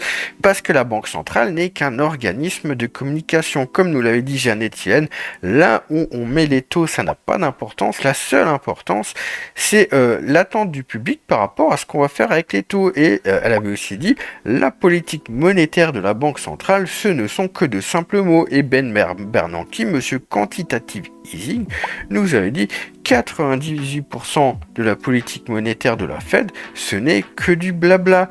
Et comment la Banque centrale, avec ses taux, pourrait agir sur le marché de l'euro-dollar qui fabrique 90% de la monnaie dans le monde et qui est hors de la portée des banques centrales? Comment ça se fait que 90% de la monnaie dans le monde est faite en dehors du système de la Banque centrale? Comment est-ce que la Banque centrale pourrait avoir un impact sur ça? Surtout qu'on a vu, les banques commerciales n'utilisent pas leurs réserves bancaires pour faire des prêts. Et on avait même vu un document de la Banque d'Angleterre qui nous disait que même la Banque centrale ne contrôle pas la quantité de monnaie de banque centrale en circulation. Et donc, vous vous rendez compte un petit peu de la connerie qu'il vous raconte? Il vous ment. En fait, il vous a pris par les sentiments dès le début en se faisant passer pour sympathique. Ensuite, il a dit tous ces blabla sur les banques pour paraître crédible et paraître le Jésus de la finance. Et maintenant, en fait, il est en train de dire, oh, regardez, les méchantes banques, elles sont rémunérées à 4% par la Banque Centrale Européenne et elles vous rémunèrent que 3% sur vos comptes. Mais comme il a dit, ah bah tiens, mais il y a différents taux directeurs. Il y a le taux où on emprunte à la Banque Centrale et il y a le taux où où on met ces dépôts de réserves bancaires en monnaie de banque centrale, ce qui n'a rien à voir avec l'argent que vous avez à la banque commerciale, vos euros que vous avez tous les jours sur votre compte en banque. Et en plus, il vous dit pas que pour avoir cette monnaie de banque centrale, il faut donner un collatéral. Ben, c'est-à-dire que pour avoir la monnaie de banque centrale, vous êtes doublement perdant. Vous devez donner un collatéral et vous prenez un taux d'intérêt. Parce que et lui, ce qu'il est en train de vous dire, il vous dit que l'argent que vous déposez sur votre compte en banque qui est en monnaie commerciale, il va à la Banque Centrale Européenne. Mais faut arrêter de mentir comme ça. Et les banques, quand elles ont de l'argent des gens, le soir, elles le mettent en sécurité à la Banque Centrale Européenne. Et la Banque Centrale Européenne leur paye 4%. 4%. Ah, waouh. Donc cette année, les banques françaises, c'est rien qu'en France, à l'échelle européenne, c'est des centaines de milliards d'euros. Rien qu'en France. C'est un total mensonge. Je dis, tous les soirs, les banques mettent l'argent à la Banque Centrale Européenne. Mais souvenez-vous que, alors déjà, comme je vous ai dit, les systèmes de transaction de la Banque Centrale Européenne ne marche qu'en monnaie de banque centrale. Le système, il s'appelle T2S. T2S ne marche qu'en monnaie de banque centrale, il ne marche pas en monnaie commerciale. Il n'accepte pas la monnaie commerciale. Donc quand vous avez de l'argent à la banque, comme j'ai dit, c'est de la monnaie commerciale. Or, si cette monnaie commerciale ne peut pas transiter par le système de transaction de la Banque Centrale Européenne, comment est-ce que la banque pourrait transférer vos dépôts vers la Banque Centrale Européenne si le système de transaction de la Banque Centrale Européenne n'accepte pas la monnaie de la banque commerciale? D'accord? D'ailleurs, justement, on avait vu le système TIPS. Le système TIPS, c'est justement le système pour les virements instantanés qui est en monnaie de banque centrale et qui est même en monnaie numérique de banque centrale et qui fait que quand vous faites un virement normal, ça prend 2-3 jours parce que vous demandez à votre banque de transférer de l'argent à un ami qui est dans une autre banque, d'accord? Si votre ami est dans la même banque, la banque a juste à faire une écriture comptable interne, c'est pour ça que ça prend 1 jour. Les virements normaux, ça prend 2-3 jours parce que la banque doit s'arranger avec l'autre banque sur comment elles vont faire la transaction. Ok, d'accord. Avec TIPS, c'est un virement instantané et c'est le système TIPS, système auxiliaire du système de transaction de la Banque Centrale Européenne, T2S. Et donc en fait, votre banque devient plus qu'un prestataire de service pour le système de transaction de la Banque Centrale Européenne qui marche en monnaie numérique de banque centrale. Et les comptes justement des banques commerciales qui l'ont auprès de la Banque Centrale pour TIPS, ça s'appelle les comptes DCA TIPS. Les comptes DCA, c'est des comptes qui sont des comptes courants des banques commerciales auprès de la banque centrale pour pouvoir se payer entre elles. C'est-à-dire qu'au départ, les banques, et ça je vous l'ai jamais dit, c'est justement une autre exclusivité, les banques ont au départ ce qu'on appelle le Main Cash Account, le compte MCA. C'est leur compte où elles ont toutes leurs réserves bancaires en monnaie de banque centrale, d'accord? Et pour se faire des paiements entre elles, il faut qu'elles fassent de la liquidité du compte MCA au compte DCA. Le compte DCA, c'est le compte Dedicated Cash Account, qui est le compte courant des banques commerciales auprès de la banque centrale, d'accord? Pour ensuite pouvoir utiliser le système T2S qui fait des transactions entre elles. Sauf que T2S ne marche pas 24 heures sur 24, 7 jours sur 7. Ce qui fait que, grosso modo, le matin, il faut que les banques envoient des liquidités de leur compte MCA au compte DCA, d'accord? Ensuite, elles se font des transactions toute la journée sur les comptes DCA, d'accord? Et le soir, l'argent sur le compte DCA revient sur le compte MCA, d'accord? Sauf que comme le compte DCA n'est pas un compte où il y a de la liquidité 24 heures sur 24, 7 jours sur 7, il n'est pas rémunéré au taux de dépôt de la banque centrale, d'accord?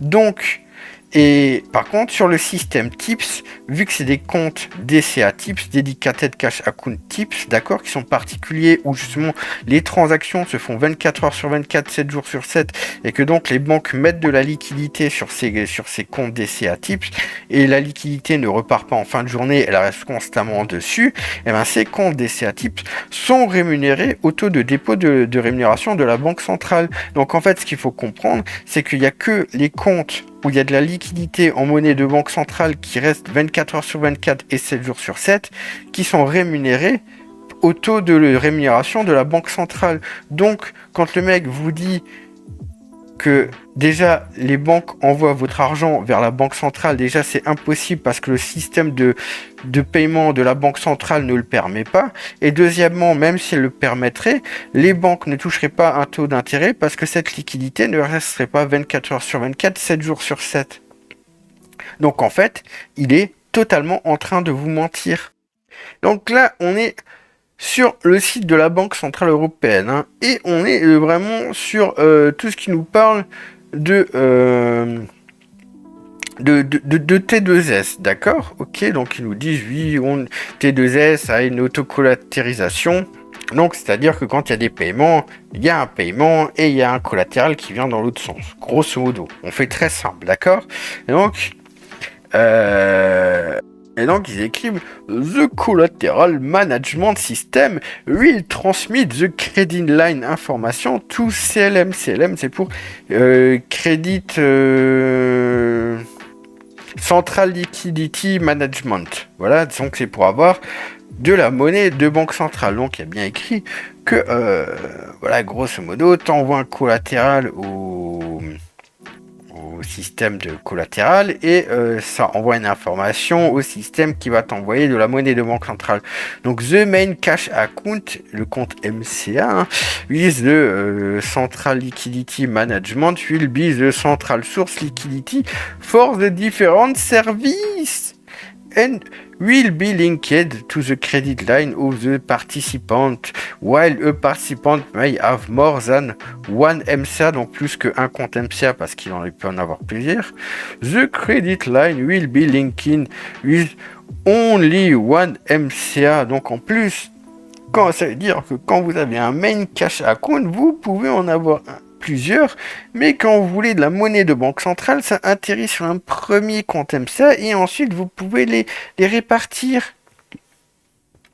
Et après, the settlement service T2S tips and the future RTGS service will use dedicated cash account for settings and specific transactions. Donc c'est ce que je vous dis, le système de transaction T2S tips et future RTGS, c'est un système de paiement en temps réel, grosso modo. Ça sera surtout parce qu'en fait ils veulent transformer T2S totalement en tips et y ajouter une blockchain pour que en fait ça aille beaucoup plus vite. Ils appellent ça, ça a déjà été testé, ça s'appelle tips HL pour T2S tips H-Link. Bref. Et donc justement vous voyez bien que pour faire, c'est-à-dire le settlement, hein, c'est-à-dire pour faire le paiement, tu dois utiliser un dedicated cash account qui est en monnaie de banque centrale. Et vous voyez bien, il n'y a pas, vous pouvez lire tout le document. Il n'y a pas une fois où on vous dit que l'argent qui est sur le compte des courants des gens ou sur les livrets A retourne tous les soirs sur le main cash account. C'est un mensonge total. D'ailleurs, regardez, là je vais vous montrer un nouveau truc que personne vous a montré. Une entreprise que vous ne connaissez pas et pourtant c'est assez énorme, c'est Elancy. Et donc Elancy, c'est grosso modo un prestataire de services qui connecte les banques, par exemple, justement, au service de T2S, ou justement qui fait toute leur infrastructure pour les assurances et compagnie. C'est un prestataire de services énorme. En fait, quelque part, quand vous voyez Elancy, ça vous fait penser comme si vous avez plein de systèmes et qu'en fait, quand vous êtes une banque, vous allez voir Elancy et tu lui dis voilà, moi je suis cette banque et je voudrais proposer tous ces services dans ma banque. Et grosso modo, Elancy vous fait en sorte que vous ayez une plateforme. En fait, c'est un petit peu comme si vous vous souvenez, par exemple, des fois vous avez des constructeurs automobiles. On va prendre très simple, on va prendre le groupe Citroën Peugeot, d'accord, avec Opel, et vous pouvez avoir une plateforme commune. Vous prenez par exemple Peugeot, Citroën et Opel. Et vous dites que Stellantis, c'est Elancy. Sauf que, grosso modo, les banques n'appartiennent pas à un truc Elancy. Et grosso modo, Stellantis, ils disent pas pour les voitures de Opel, Citroën et Peugeot, on va prendre la même base commune de plateforme au niveau des moteurs et du châssis, et on va simplement mettre des options un petit peu différentes dans chaque banque et blablabla. Et donc grosso modo, Elancy fait des packs pour les banques. Donc là, il vous explique tout le blabla par rapport à Target 2. Et comme vous voyez, voilà, compte MCA, Main Cash Account, compte espèce principale, tous les établissements sont dans l'obligation d'en ouvrir un. Donc ça, c'est le compte en monnaie de banque centrale que vous avez auprès de la banque centrale, d'accord?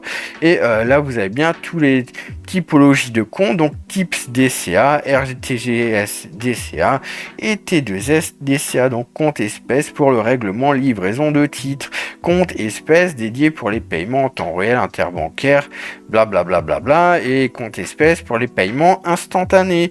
Et tout ça, c'est en monnaie de banque centrale. Donc, par quel tour de magie, une banque, elle va prendre vos liquidités, votre monnaie commerciale à la banque commerciale, d'accord, et arriver à les transférer sur son main cash account, qui est en monnaie de banque centrale, par un système de transaction qui ne marche qu'en monnaie de banque centrale. C'est totalement impossible. Et là, ce que je vous ai dit, regardez, CLM, Central Liquidity Management, disposition de gestion centralisée de la liquidité autour d'un compte espèce principal, donc en monnaie de banque centrale. Donc, il n'y a pas une fois où il y a écrit quelque chose que... ça n'existe pas. Ça n'existe pas. Ce qu'il vient de vous dire, ça n'existe pas. Et donc là, ils font tout leur blabla. Tout ça, c'est pour les banques, hein, c'est de la pub pour les banques. Voilà ce qu'on a fait pour les banques et tout ça.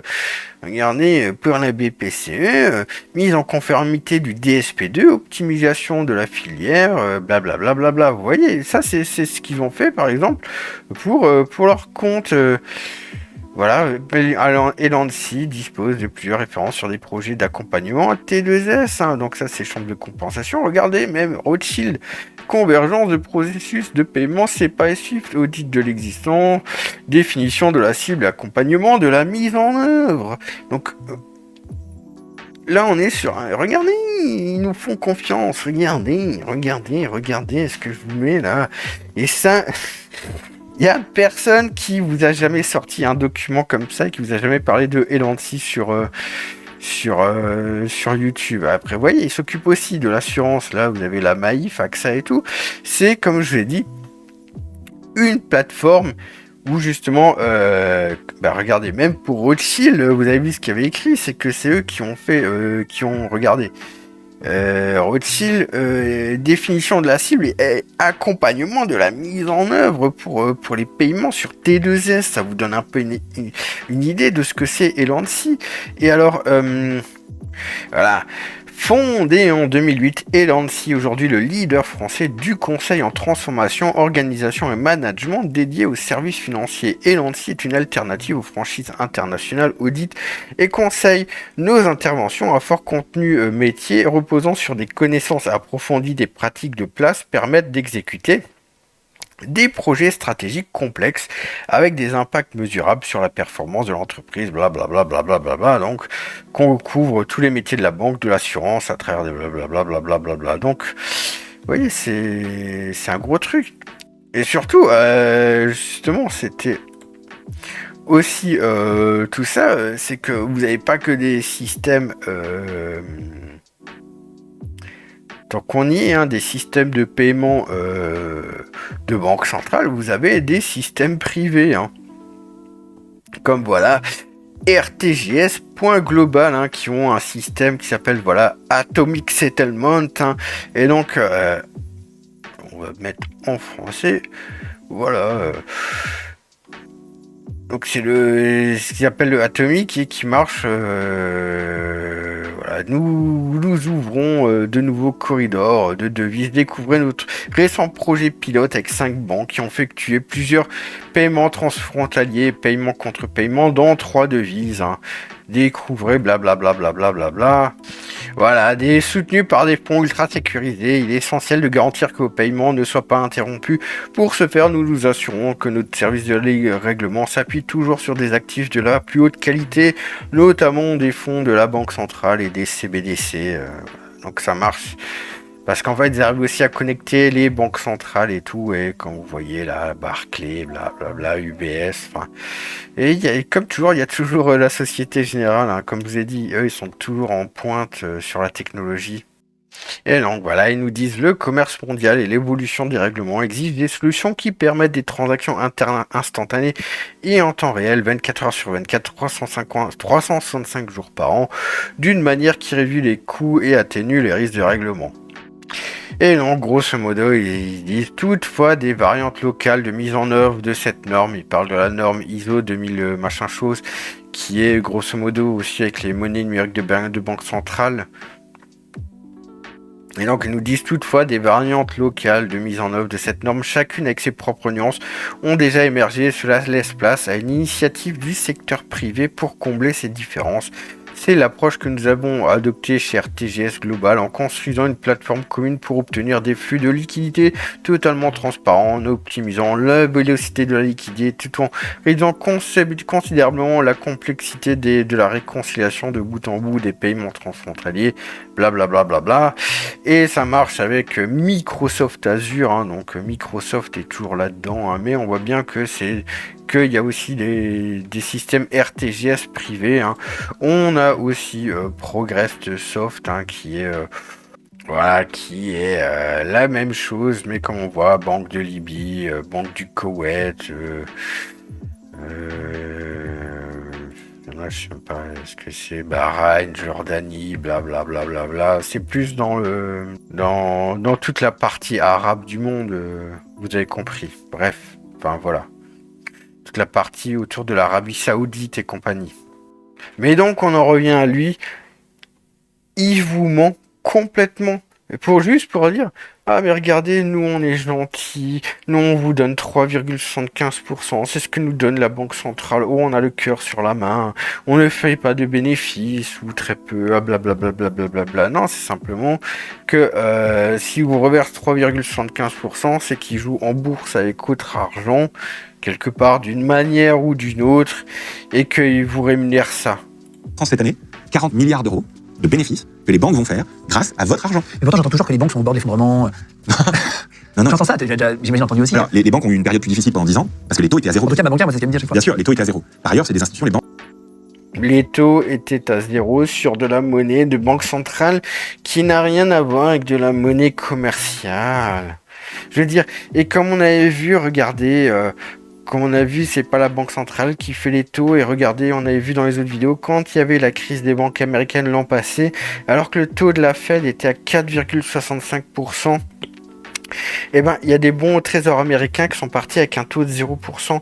Ça voudrait dire que les gens préfèrent donner leur liquidité, que les banques préfèrent donner leur liquidité à un taux de 0% à l'État américain, plutôt que laisser dormir au chaud à 4,65% à la Banque centrale.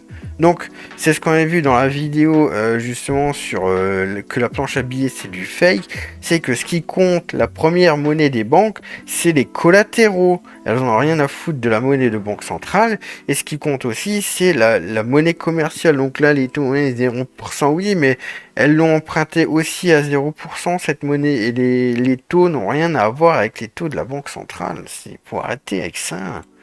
Qui n'ont pas fait leur transition digitale. Et du coup, elles sont pas efficaces. Du coup, elles ont des bases de coûts très élevées. Ils ont beaucoup de gens. Ils ont des processus pourris. 40 milliards d'euros de bénéfices que les banques vont faire grâce à votre argent. Mais pourtant, j'entends toujours que les banques sont au bord de l'effondrement. Non. J'entends ça, j'imagine entendu aussi. Alors, les banques ont eu une période plus difficile pendant 10 ans, parce que les taux étaient à zéro. En tout cas, ma banquière, moi, c'est ce qu'elle me dit à chaque fois. Bien sûr, les taux étaient à zéro. Par ailleurs, c'est des institutions, les banques, qui n'ont pas fait leur transition digitale. Et du coup, elles sont pas efficaces. Du coup, elles ont des bases de coûts très élevées. Ils ont beaucoup de gens. Ils ont des processus pourris, des systèmes informatiques de merde. Ouais. C'est affreux, c'est le cauchemar des développeurs informatiques quand même, monsieur. Mais il se fout de la gueule de qui ? Et on en revient là, ils se foutent de la gueule de qui? Ils n'ont pas fait leur transition digitale, mais j'ai envie de vous dire, Boursorama, c'est quoi? Boursorama, c'est la Société Générale. C'est-à-dire, elles ont toutes fait leur transition digitale, elles utilisent tous... il est en train de nous raconter de la merde, des systèmes de paiement pas efficaces, je sais pas trop quoi, comment il a dit? Qui n'ont pas fait leur transition digitale. Et du coup, elles sont pas efficaces. Du coup, elles ont des bases de coûts très élevées. Ils ont beaucoup de gens. Ils ont beaucoup de gens, ils ont des processus pourris, Comme l'institution. des systèmes informatiques de merde. Ouais. C'est affreux, enfin, c'est le cauchemar des développeurs. Il se fout de la gueule de qui? Il n'y a pas 36 000 systèmes, comme on a vu.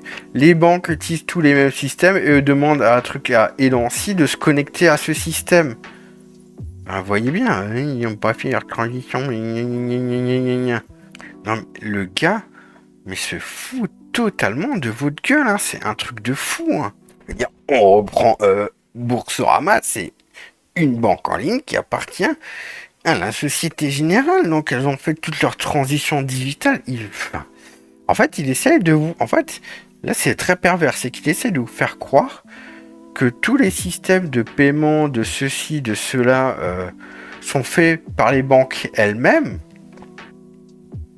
et que, justement, elles n'ont pas fait tout leur tralala, alors que on voit bien que... toutes les banques demandent à des prestataires de services de les connecter. Donc en fait, il n'y a aucune innovation chez sa banque de merde. Les seules différences qu'il y a dans ce genre de banque, c'est simplement sur les écritures comptables. C'est-à-dire que avant de faire le paiement avec le système de la Banque Centrale Européenne T2S, et ben en fait ce qui va que simplement là où va y avoir peut-être une innovation, c'est dans l'écriture comptable pour que la demande qui soit faite à T2S, avant tout a été mieux simplifié. Vous voyez ce que je veux dire? C'est comme quand avec Revolut vous faites des paiements entre amis. Eh ben en fait, c'est simplement des écritures internes à travers Revolut qui sont changées. Donc ça n'utilise pas les vrais systèmes de transactions comme là T2S ou comme là on avait vu Global RTGS ou bien par exemple il y a aussi des systèmes, par exemple le système Chips qu'on a déjà vu qui est le plus gros système de paiement en dollars. Ça ne va pas les utiliser. Tout ce que ça va faire, c'est que simplement l'innovation est dans le fait que à l'intérieur de Revolut, vous avez un système d'écriture comptable automatisé où vous allez pouvoir vous transférer de l'argent entre amis comme ça. Mais c'est juste des choses comme ça. Mais sinon, il y a rien de neuf. Je veux dire, quand vous faites un virement instantané, que ça soit sur Trade Republic, que ça soit sur Boursorama ou que ça soit au Crédit Mutuel, le coût pour la banque est le même, c'est le coût de T2S, Tips, puisqu'elles sont toutes en train d'utiliser Tips. Parce qu'en plus, le truc, c'est que votre compte chez Trade Republic n'est pas un compte principal. Il faut un compte principal d'abord pour avoir un compte sur Trade Republic. Et en plus, et regardez, en fait, je crois que Trade Republic n'a même pas le virement instantané. La durée de votre virement, c'est pas généralement de 2 jours, voire au maximum, et dépend des interfaces de réservation de votre banque habituelle, ainsi que de la banque qui détient votre argent sur un compte collectif fiduciaire. Actuellement, il s'agit de Deutsche Bank AG, JP Morgan, HSBC SA, Citibank Europe. Le dépôt via votre carte de crédit ou portefeuille s'effectue généralement quelques minutes, blablabla, blablabla, blablabla. Donc, Trade Republic utilise des comptes de ces Deutsche Bank, JP Morgan, HSBC et Citibank. Donc les banques n'ont pas fait leur transformation digitale. Vous avez vu comment est-ce qu'il vous ment? Et donc là, on est sur un forum, hein, donc Trade Republic à vie, hein, donc du 26 février. J'ai ouvert un compte ce week-end pour voir et ça a l'air sympa, mais je ne pense pas qu'en l'état actuel, on peut l'utiliser comme une banque. On n'a pas un RIB français, ça bloque beaucoup de trucs et j'imagine c'est comme tous les autres et on ne peut pas recevoir un virement que d'un autre compte à son nom. Les virements instantanés vers Trade Republic ne fonctionnent pas. Donc, Je suis désolé, mais donc...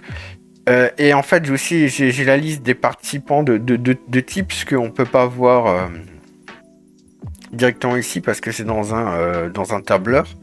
Mais Trade Republic, apparemment, n'est pas connecté à Tips. Et donc lui dit, oh mais les banques n'ont pas fait leur transition digitale. Par contre, le Trade Republic, on n'a pas notre propre compte en banque et on n'utilise pas Tips de T2S. Donc, le mec, mais vous ment, mais complètement de A à Z. Et moi, ça me rend fou, hein. C'est pas informatique quand même, monsieur. Et donc, ils peuvent pas se permettre, ils sont obligés de garder cet argent pour eux. C'est un vrai problème parce que du coup, la population, qu'est-ce qu'elle voit? Elle voit que d'un côté, elle prend l'inflation dans la gueule, que de l'autre, les crédits immobiliers ont explosé, donc elle peut plus acheter, elle peut plus vendre, et qu'en plus, les 4% qu'elle devrait toucher, elle les touche pas. Donc, c'est le deuxième gros problème après l'inflation, c'est le comportement des banques. Et j'ose la comparaison, mais exactement comme Free a fait bouger les autres opérateurs, et ben nous, par notre comportement, on espère contribuer à faire bouger un peu les banques. Ça, c'est le deuxième problème. Donc, Oui, mais sauf que si tu utilises des comptes bancaires des autres banques, comme JP Morgan, il te le facture. Je dis ça, je dis rien. le problème, c'est l'inflation et l'argent qui travaille pas. L'argent, il faut l'investir. L'argent, c'est un flux, pas un stock. C'est ça que les jeunes ont compris. Deuxième problème. C'est un flux, c'est pas un stock. Je suis d'accord avec toi, mais quand t'as pas beaucoup d'argent, t'as envie de le garder sur ton compte au cas où t'arrives une galère. Alors, ça, c'est le fonds de sécurité. C'est matelas. C'est le coussin de sécurité, c'est ton livret A, c'est ta tirelire, c'est les quelques milliers d'euros, en général, on parle de 3 mois de revenus, qui sont là, au cas où. Ceux-là, il faut les mettre sur un livret, tu peux les mettre très Dispo à tout moment, dispo à tout moment, en cas de pépin. Mais une fois que tu as fait ça, une fois que tu as 3 mois de côté, après, il faut que tu investisses pour le long terme. C'est toujours pareil, c'est la fin du mois, la fin de la vie et la fin du monde. C'est les 3 fins qui drivent le comportement des gens. Quand tu dis, pour bien comprendre, c'est une banque, très bien. Qui permet d'épargner. Ouais. Qui permet d'épargner. C'est-à-dire quoi? C'est que tu peux placer En fait, ligne. Ouais, c'est tout sur ton téléphone. C'est facile à faire. C'est hyper simple, c'est vraiment hyper simple. C'est pas. Moi, je suis dedans depuis trop longtemps, donc mais il semblerait en tout cas que ce soit très facile à adopter, puisque en quelques années, en 3 ans, là, 4 millions d'Européens nous ont confié 35 milliards d'euros d'épargne. Et là, tu vas sur le site. Sur ton téléphone. Non, c'est sur ton téléphone, c'est une application mobile. Okay. Et l'enjeu principal pour nous. Mais t'as un RIB? Bien sûr, oui, c'est un compte bancaire. Okay, non, mais très bien. Bien sûr, c'est une banque, c'est un RIB, tu dois vérifier ton identité. Et le carte bleue? Alors, on va Oui, mais bon, apparemment, ça utilise des comptes d'autres banques, c'est pas un compte. dire dans un instant parce qu'elle est pas bleue. Mais il y a une carte qui est sortie il y a une semaine. L'enjeu principal, c'est de permettre aux gens d'investir. Et donc, la carte Trade Republic est une carte de débit Visa et non une carte de crédit. Donc, en fait, ils ont inventé quoi? Qu'est-ce qu'ils ont inventé? Ils ont rien inventé du tout. Ils sont même pas connectés à Tips et les cartes bancaires. Il n'y a pas 32 milliards de cartes bancaires différentes, hein, surtout en Europe. Donc, que voulez-vous que je vous dise? Investir, ça veut dire quoi? Investir, ça veut dire donner de l'argent à des entreprises pour qu'elles puissent grossir avec ton argent et qu'elles te le rendent ensuite. C'est ça, investir. C'est aider des projets à se développer. Et tout le monde le sait, mais personne ne le fait. La meilleure manière d'investir, c'est d'acheter des actions. Tout le monde le sait. Depuis 120 ans, le truc qui marche le mieux, c'est les actions. Mais personne ne sait comment investir dans des actions. C'est normal. C'est vachement dur. Moi, je sais même pas où on achète une action. Tous ceux qui vous disent. J'ai 38 ans, je sais même pas. Bah, je sais pas, on me dit toujours acheter des actions, mais j'ai jamais vu un magasin d'actions. Exactement. Et nous, on a créé le magasin qui te permet d'acheter en 3 clics toutes les actions du monde entier, automatiquement, tous les mois. Oui, mais si tu connais rien. Si tu connais rien, tu poses une seule question. Est-ce que tu penses, Guillaume, qu'il va y avoir de la croissance économique dans le monde dans les 30 prochaines années? Est-ce que tu penses que le monde va avoir son économie? Moi, je vois rien de mieux que Boursorama. Dans la globalité, oui, évidemment. L'enjeu, c'est la globalité. Pas pour faire de la Si tu pub penses pour eux, hein, mais c'est il va y pareil avoir que de la les croissance économique autres dans le monde. banques. Et ça, c'est une question que tout le monde peut se poser. Tu peux décider d'acheter tous les mois un petit bout de toutes les actions du monde entier. Avant, c'était pas possible. Avant, il fallait les acheter une par une. C'était vachement difficile. Avant, tu pouvais pas dire, je vais acheter un petit peu tous les mois automatiquement. Mais tu peux pas mettre. Parce que là, tu parles de somme folle, tu parles de. À partir de 1 euro par mois. C'est ça qu'a fait Trade Republic. C'est de rendre accessible, à tous les points de vue, l'investissement, en le simplifiant, en limitant les risques au maximum et en se concentrant sur le cœur du réacteur de ce que c'est qu'investir. Et investir, c'est à long terme, c'est un petit peu tous les. En vrai, c'est la même chose que quand tu vas dans ta banque et tu investis dans des actions avec des contrats à la con, ou c'est eux qui investissent pour toi. Hein. Il est en train de te faire une com de ouf en disant ouais, on a réinventé la banque, et en fait, il te propose que tu peux avoir à n'importe quelle banque du coin, tu vois. Le seul truc, c'est est-ce qu'ils sont meilleurs ou non. Donc, et dans quoi est-ce qu'ils vont investir ton argent, tu vois? Et si jamais ils perdent ton argent, est-ce qu'ils te le remboursent quand même? Mais choisir une action, c'est dangereux. Tu sais pas si l'entreprise dans 10 ans elle va pas faire faillite. Et c'est ça l'énorme innovation qu'on a apportée, c'est qu'on permet nous d'investir dans toutes les actions d'un seul coup, en une seule fois. Que ce soit toutes les actions du monde, toutes les actions d'un pays, ou toutes les actions d'un secteur d'activité. Et donc ça simplifie énormément les choses. Et quand tu parlais tout à l'heure de ces 4% garantis, ça c'est quoi? C'est tout, ils te vendent juste un pack d'actions, hein, c'est tout. Hein. toutes les actions du monde. Je suis pas sûr que ils ont. Si, ils passent par JP Morgan, ils peuvent avoir accès à toutes les actions du monde. Mais donc, en fait, c'est pareil, c'est que en fait, Trade Republic n'est qu'un prestataire de service pour les 4 banques qu'ils nous ont citées avant. En fait, c'est un peu comme vous savez quand vous achetez du énergie mobile ou des choses comme ça, enfin, vous comprenez le truc là des abonnements mobiles là, ou du La Poste mobile ou des conneries. En fait, c'est la même chose, mais que Trade Republic, c'est tout, mais version bancaire. Tu parlais tout à l'heure de ces 4% en garantie, ça c'est quoi? C'est la BCE qui te paye, c'est la Banque Centrale Européenne. Donc tu peux juste placer l'argent juste sur L'argent jusqu'à 50 000 euros, la Banque Centrale Européenne te verse 4% par an. Et même si c'est juste un mois ou deux, Non, ça, en fait, il est en train de vous mentir. En fait, c'est chez Trade Republic qu'on peut placer jusqu'à 50 000 euros qui est rémunéré à 4%. D'accord? Mais ces 50 000 euros, c'est pas tu places 50 000 euros en monnaie commerciale auprès de la Banque Centrale. Comme je l'ai dit, elle n'accepte pas et la rémunération des dépôts ne se fait que sur la monnaie de Banque Centrale, pas sur la monnaie commerciale. Simplement que c'est chez Trade Republic que si vous déposez jusqu'à 50 000 euros, vous avez 4%. déjà tu auras un petit pourcentage. Tous les soirs, on calcule, ouais, tous les C'est jours. pas comme les banques que tu achètes un an. Non, tous les jours. Ah donc tu peux laisser par exemple, tu sais que tu as vendu ta voiture, tu récupères 30 000 balles, tu laisses 2 mois avant d'en racheter une autre, Même tu 3 gagnes jours si tu veux, c'est bien sûr. Ouais. et tu gagnes un petit peu. Et jusqu'à 100 000 euros, t'es protégé par l'État allemand. Donc ça s'appelle le fonds de garantie des dépôts. Donc voilà. Il n'y a pas de risque que l'application disparaisse du jour au lendemain. Mais même, alors, C'est la crainte de tout le nous, monde. Hein. bien sûr, nous C'est aujourd'hui, pour ça que j'insiste là-dessus. bien sûr, nous aujourd'hui, on peut pas disparaître parce qu'on est une entreprise qui fonctionne très bien, De toute façon, on te retrouvera, Mathias. une entreprise profitable, et on est surtout une banque allemande. Non, non, évidemment, évidemment. Si tu veux, moi, Ça, c'est quelque chose de très solide. Quand un phénomène comme Trade Republic, moi j'échange très régulièrement avec la Commission européenne, avec le ministère des Finances en France, avec le ministère des Finances en Allemagne. C'est un vrai gros sujet parce qu'on est les premiers à permettre aux jeunes d'investir de manière assez smart, on va dire, en bourse. T'as dit qu'il y avait une carte qui était sortie, puis après je vais te Ah oui. poser des questions. Qu'est-ce que c'est que cette carte? Je vais essayer de la montrer. C'est un objet qui est pas simple à montrer parce que c'est la première fois, je crois, au monde, qu'on a une carte bancaire, donc qui est une carte Visa, comme n'importe quelle carte Visa, qui est un miroir. Et tu vois pas donc ton logo de ta banque qui Incroyable. s'appelle. Du coup, tu vois faible. Du coup, tu vois Seb normalement dedans. Essaye de faire une démo avec cette carte dans un Ça écran. va faire coucou dans la carte, C'est c'est fort. très compliqué. Ouais, t'as fait Et un donc, miroir. En fait, cette carte, Non, mais franchement, l'innovation de carte bancaire, c'est un miroir, hein, mais sauf qu'elle est produite par Visa. Donc, c'est des services de Visa, c'est pas des services de Trade Republic. est très particulière parce que c'est la seule carte au monde qui t'offre de l'épargne. C'est-à-dire tu dépenses avec, tout le monde dépense, et tout le monde n'épargne pas. Ouais, ouais. Bah là, quand tu dépenses, ça t'offre de l'épargne, ça s'appelle du save back. Et c'est 1% de tout ce que tu Comme une dépenses. cagnotte. C'est comme du cashback, comme une cagnotte qui t'est rendue par le système financier. Comme ta carte Monoprix quand tu as dépensé Ou les 20 miles, euros, ou les miles avec une France, annexe. voilà, exactement. Sauf que là, ça te C'est rend marrant. des euros dans ton plan d'épargne. Ça t'achète des actions. Oui, ou ce que tu dis, si tu veux que ce soit une crypto ou si tu veux que ce soit un panier d'actions, c'est aussi possible. Pour l'anecdote, elle est en acier brossé. Alors, Et c'est le même matériau que le La Cybertruck d'Elon Musk. Je vais dire la DeLorean aussi. Non, non, Plus les ouais, références. donc voilà, Il n'y a pas de chiffres dessus. Comment on achète en ligne avec? parce que les chiffres sur une carte, les numéros de ta carte et ton code à 3 chiffres derrière, c'est extrêmement dangereux. Bah, tu la perds, tu Tu l'as peux niqué. c'est paramétrer très facilement. Donc les données de la carte, les chiffres, tout est piloté dans l'application mobile.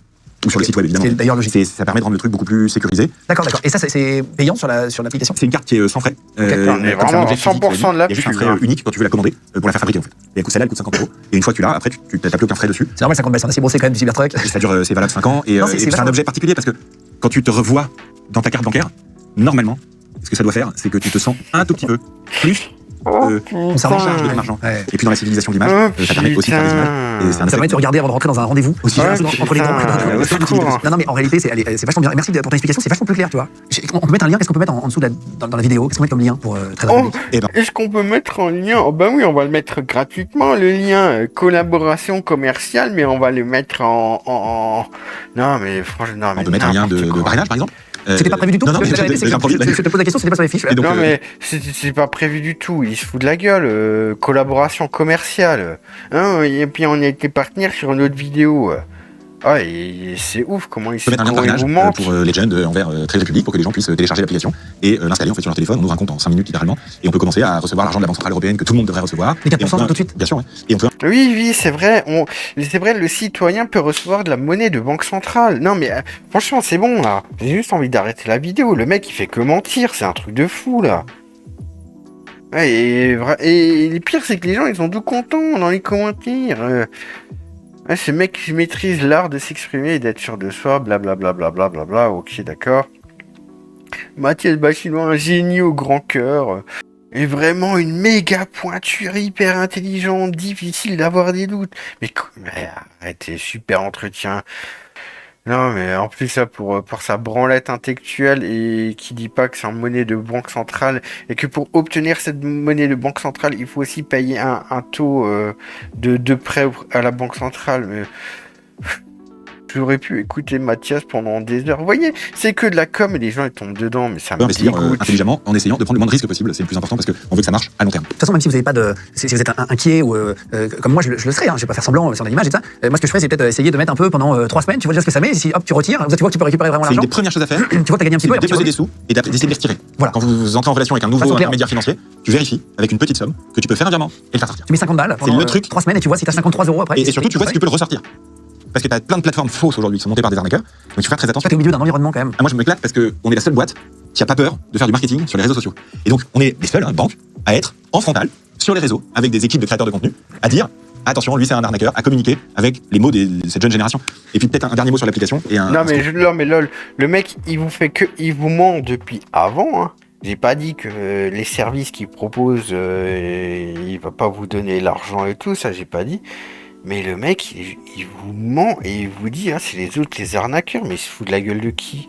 Il se fout de la gueule de qui, sérieusement? Sérieusement, Mathias, si tu vois cette vidéo, réponds-moi, franchement, sur ton main cash account, que sûrement ta banque n'a même pas, d'accord? Sur ton main cash account, tu mets ta monnaie de commerciale ou tu mets de la monnaie banque centrale? Réponds-moi à cette question. Non, et franchement, ça mérite des claques, c'est un truc de ouf. Coupe peut-être pour Legend. Mais aujourd'hui, il est possible dans l'appli aussi de commander cette carte. On a lancé la liste d'attente il y a 2 semaines. Il y a 1 million de personnes en Europe qui l'ont demandé. 1 million de personnes. Donc si vous la voulez pour pouvoir commencer à gagner de l'argent sur votre épargne quand vous dépensez. Ça, tu dépenses 100 euros, t'as 1 euro d'action à chaque fois de plus sur ton Ouais. C'est un vrai outil d'investissement gratuit et de retraite. Ouais. Ok. Je suis vraiment content de ça et de ce deal avec Visa. Je vous mets le lien en cliquable sous la vidéo. Du coup, si vous voulez cliquer pour le retrouver, pour créer votre compte. J'ai envie de dire que il y a quelques années, Boursorama m'a donné 220 euros juste pour avoir un compte chez eux. Ils m'ont donné 220 euros gratuitement que j'ai retiré intégralement. Et je veux dire, je vais quand même un petit peu vivre mon compte, mais ça fait plusieurs années, je crois que j'ai même pas eu 1 euro de... J'ai pas eu 1 euro en tout de frais, j'ai eu quelques centimes, c'est tout. Dire lui 1 euro sur 100 euros, ça veut dire que si je dépense 2000 euros, j'ai que 20 euros. Faudrait que je dépense 22 000 euros pour que je reçoive 220 euros. Je veux dire, vous vous rendez compte, réfléchissez à ça. Moi, Boursorama m'a donné 220 euros comme ça, sans faire chier. Et j'avais fait un dépôt, je sais plus combien j'avais fait le premier dépôt, mais un truc tout débile, hein, peut-être 50 euros ou un truc comme ça. Et ils m'ont donné 220 euros que j'ai pu retirer tout de suite. Et lui, si vous voulez avoir 220 euros de lui, il va falloir dépenser 22 000 euros sur votre carte bancaire. Il se fout vraiment de votre gueule, mais c'est un truc de ouf, hein. Ça va vite, en plus je te dis, voilà, n'hésitez pas à le faire, essayez, et mettez en commentaire, si vous voulez ça, tu veux bien qu'on fasse ça, Ah ouais. c'est hyper intéressant, mettez en commentaire, même si la vidéo est 1 mois, 2 mois, 3 mois, même plus, ce que vous avez fait dessus, ce que vous avez réussi à gagner, je trouve ça assez intéressant le partage. Moi, je viendrai répondre aux commentaires. D'accord, et ben mettez en commentaire en dessous de la vidéo ce que vous en avez pensé, si vous avez créé votre compte, si vous avez bien reçu votre carte, si tout fonctionne. Je viendrai répondre en commentaire. On dit toujours que investir, au début, tu vas perdre de l'argent. En fait, c'est que les formations pour devenir riche, je veux dire, si vraiment le mec était devenu riche, les gars, il ferait pas des formations. Voilà. Il serait pas là en train de donner sa recette, il la donnerait à sa sœur, à son frère, à son père, à sa mère, il donnerait à ses cousins, il donnerait pas à tout le monde. T'as une recette. Ça, je suis d'accord. Pour devenir riche, tu la donnes pas à tout le monde. Des gens comme ça, j'en connais en France, et je les connais tous, si tu veux. Moi. De quoi les Des gens qui ont vraiment gagné beaucoup de blé, Ah oui. qui ont vraiment développé une méthode, et qui choisissent, malgré le fait qu'ils ont plusieurs millions d'euros, vraiment, de faire de la pédagogie en ligne, j'en connais 5. Et ça existe, mais c'est rarissime. Et c'est payant.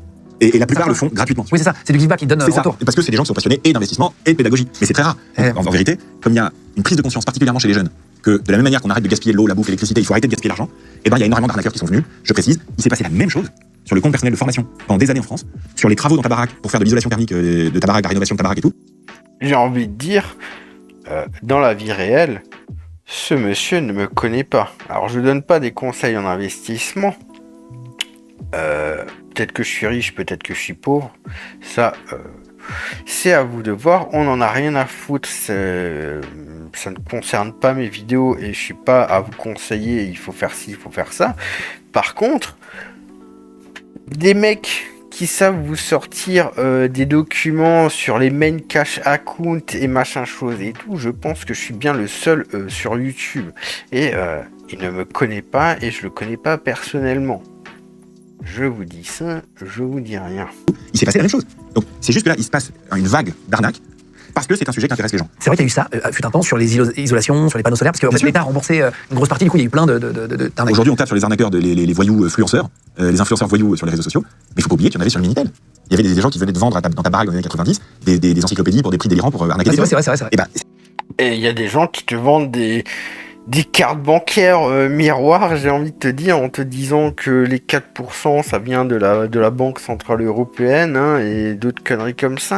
Hein. Je dis ça, je dis rien, et qui te font croire qu'ils sont là pour la bienfaisance, et que, ah bah tiens, le lien là d'affiliation, oh c'était pas prévu, hein, mais bon, il y a juste écrit collaboration commerciale, et ils avaient déjà fait un truc avant, mais bon. mais est-ce que moi, à titre perso, j'achète des actions qui montent depuis des années, tous les mois des petites sommes? Oui. Parce qu'une action qui monte, c'est plutôt une bonne nouvelle. C'est toujours le même miroir aux alouettes du je sais quand je vais acheter et quand je vais vendre au bon moment. Tous ceux qui te disent, c'est facile, tous ceux qui te disent je sais que maintenant c'est le bon moment pour acheter cette action, c'est des mythos. Ça, je suis Emprunter de l'argent d'accord. à la banque pour l'investir en bourse. Est-ce que c'est une bonne idée? Non, c'est une très mauvaise idée. C'est une très Je mauvaise suis idée. d'accord. Parce qu'après, il faut rembourser si ça foire. Bien sûr. Non, tu prends pas un engagement certain face à un truc incertain. Est-ce que tu le fais pour acheter de l'immobilier? Oui, ça s'appelle un crédit immobilier. Mais une baraque, même si ça peut baisser, et ça a été l'énorme crise aux États-Unis dans les années 2000, c'est perçu comme moins risqué que les actions. Acheter de l'or, car ça bougera jamais. Phrase qu'on entend tout le temps. J'entends depuis petit aussi, des gens autour de moi, ils disent, ah, j'ai acheté de l'or, j'ai acheté de l'or. Est-ce que Ouais, c'est moi une bonne aussi. idée? Moi j'en ai, ouais. Et c'est monté? Oui. Ça n'a fait que monter? Non. Non. Mais l'or, ce qui est intéressant, c'est que ça monte quand le reste de l'économie baisse. À voir. C'est une valeur refuge, j'en ai d'accord.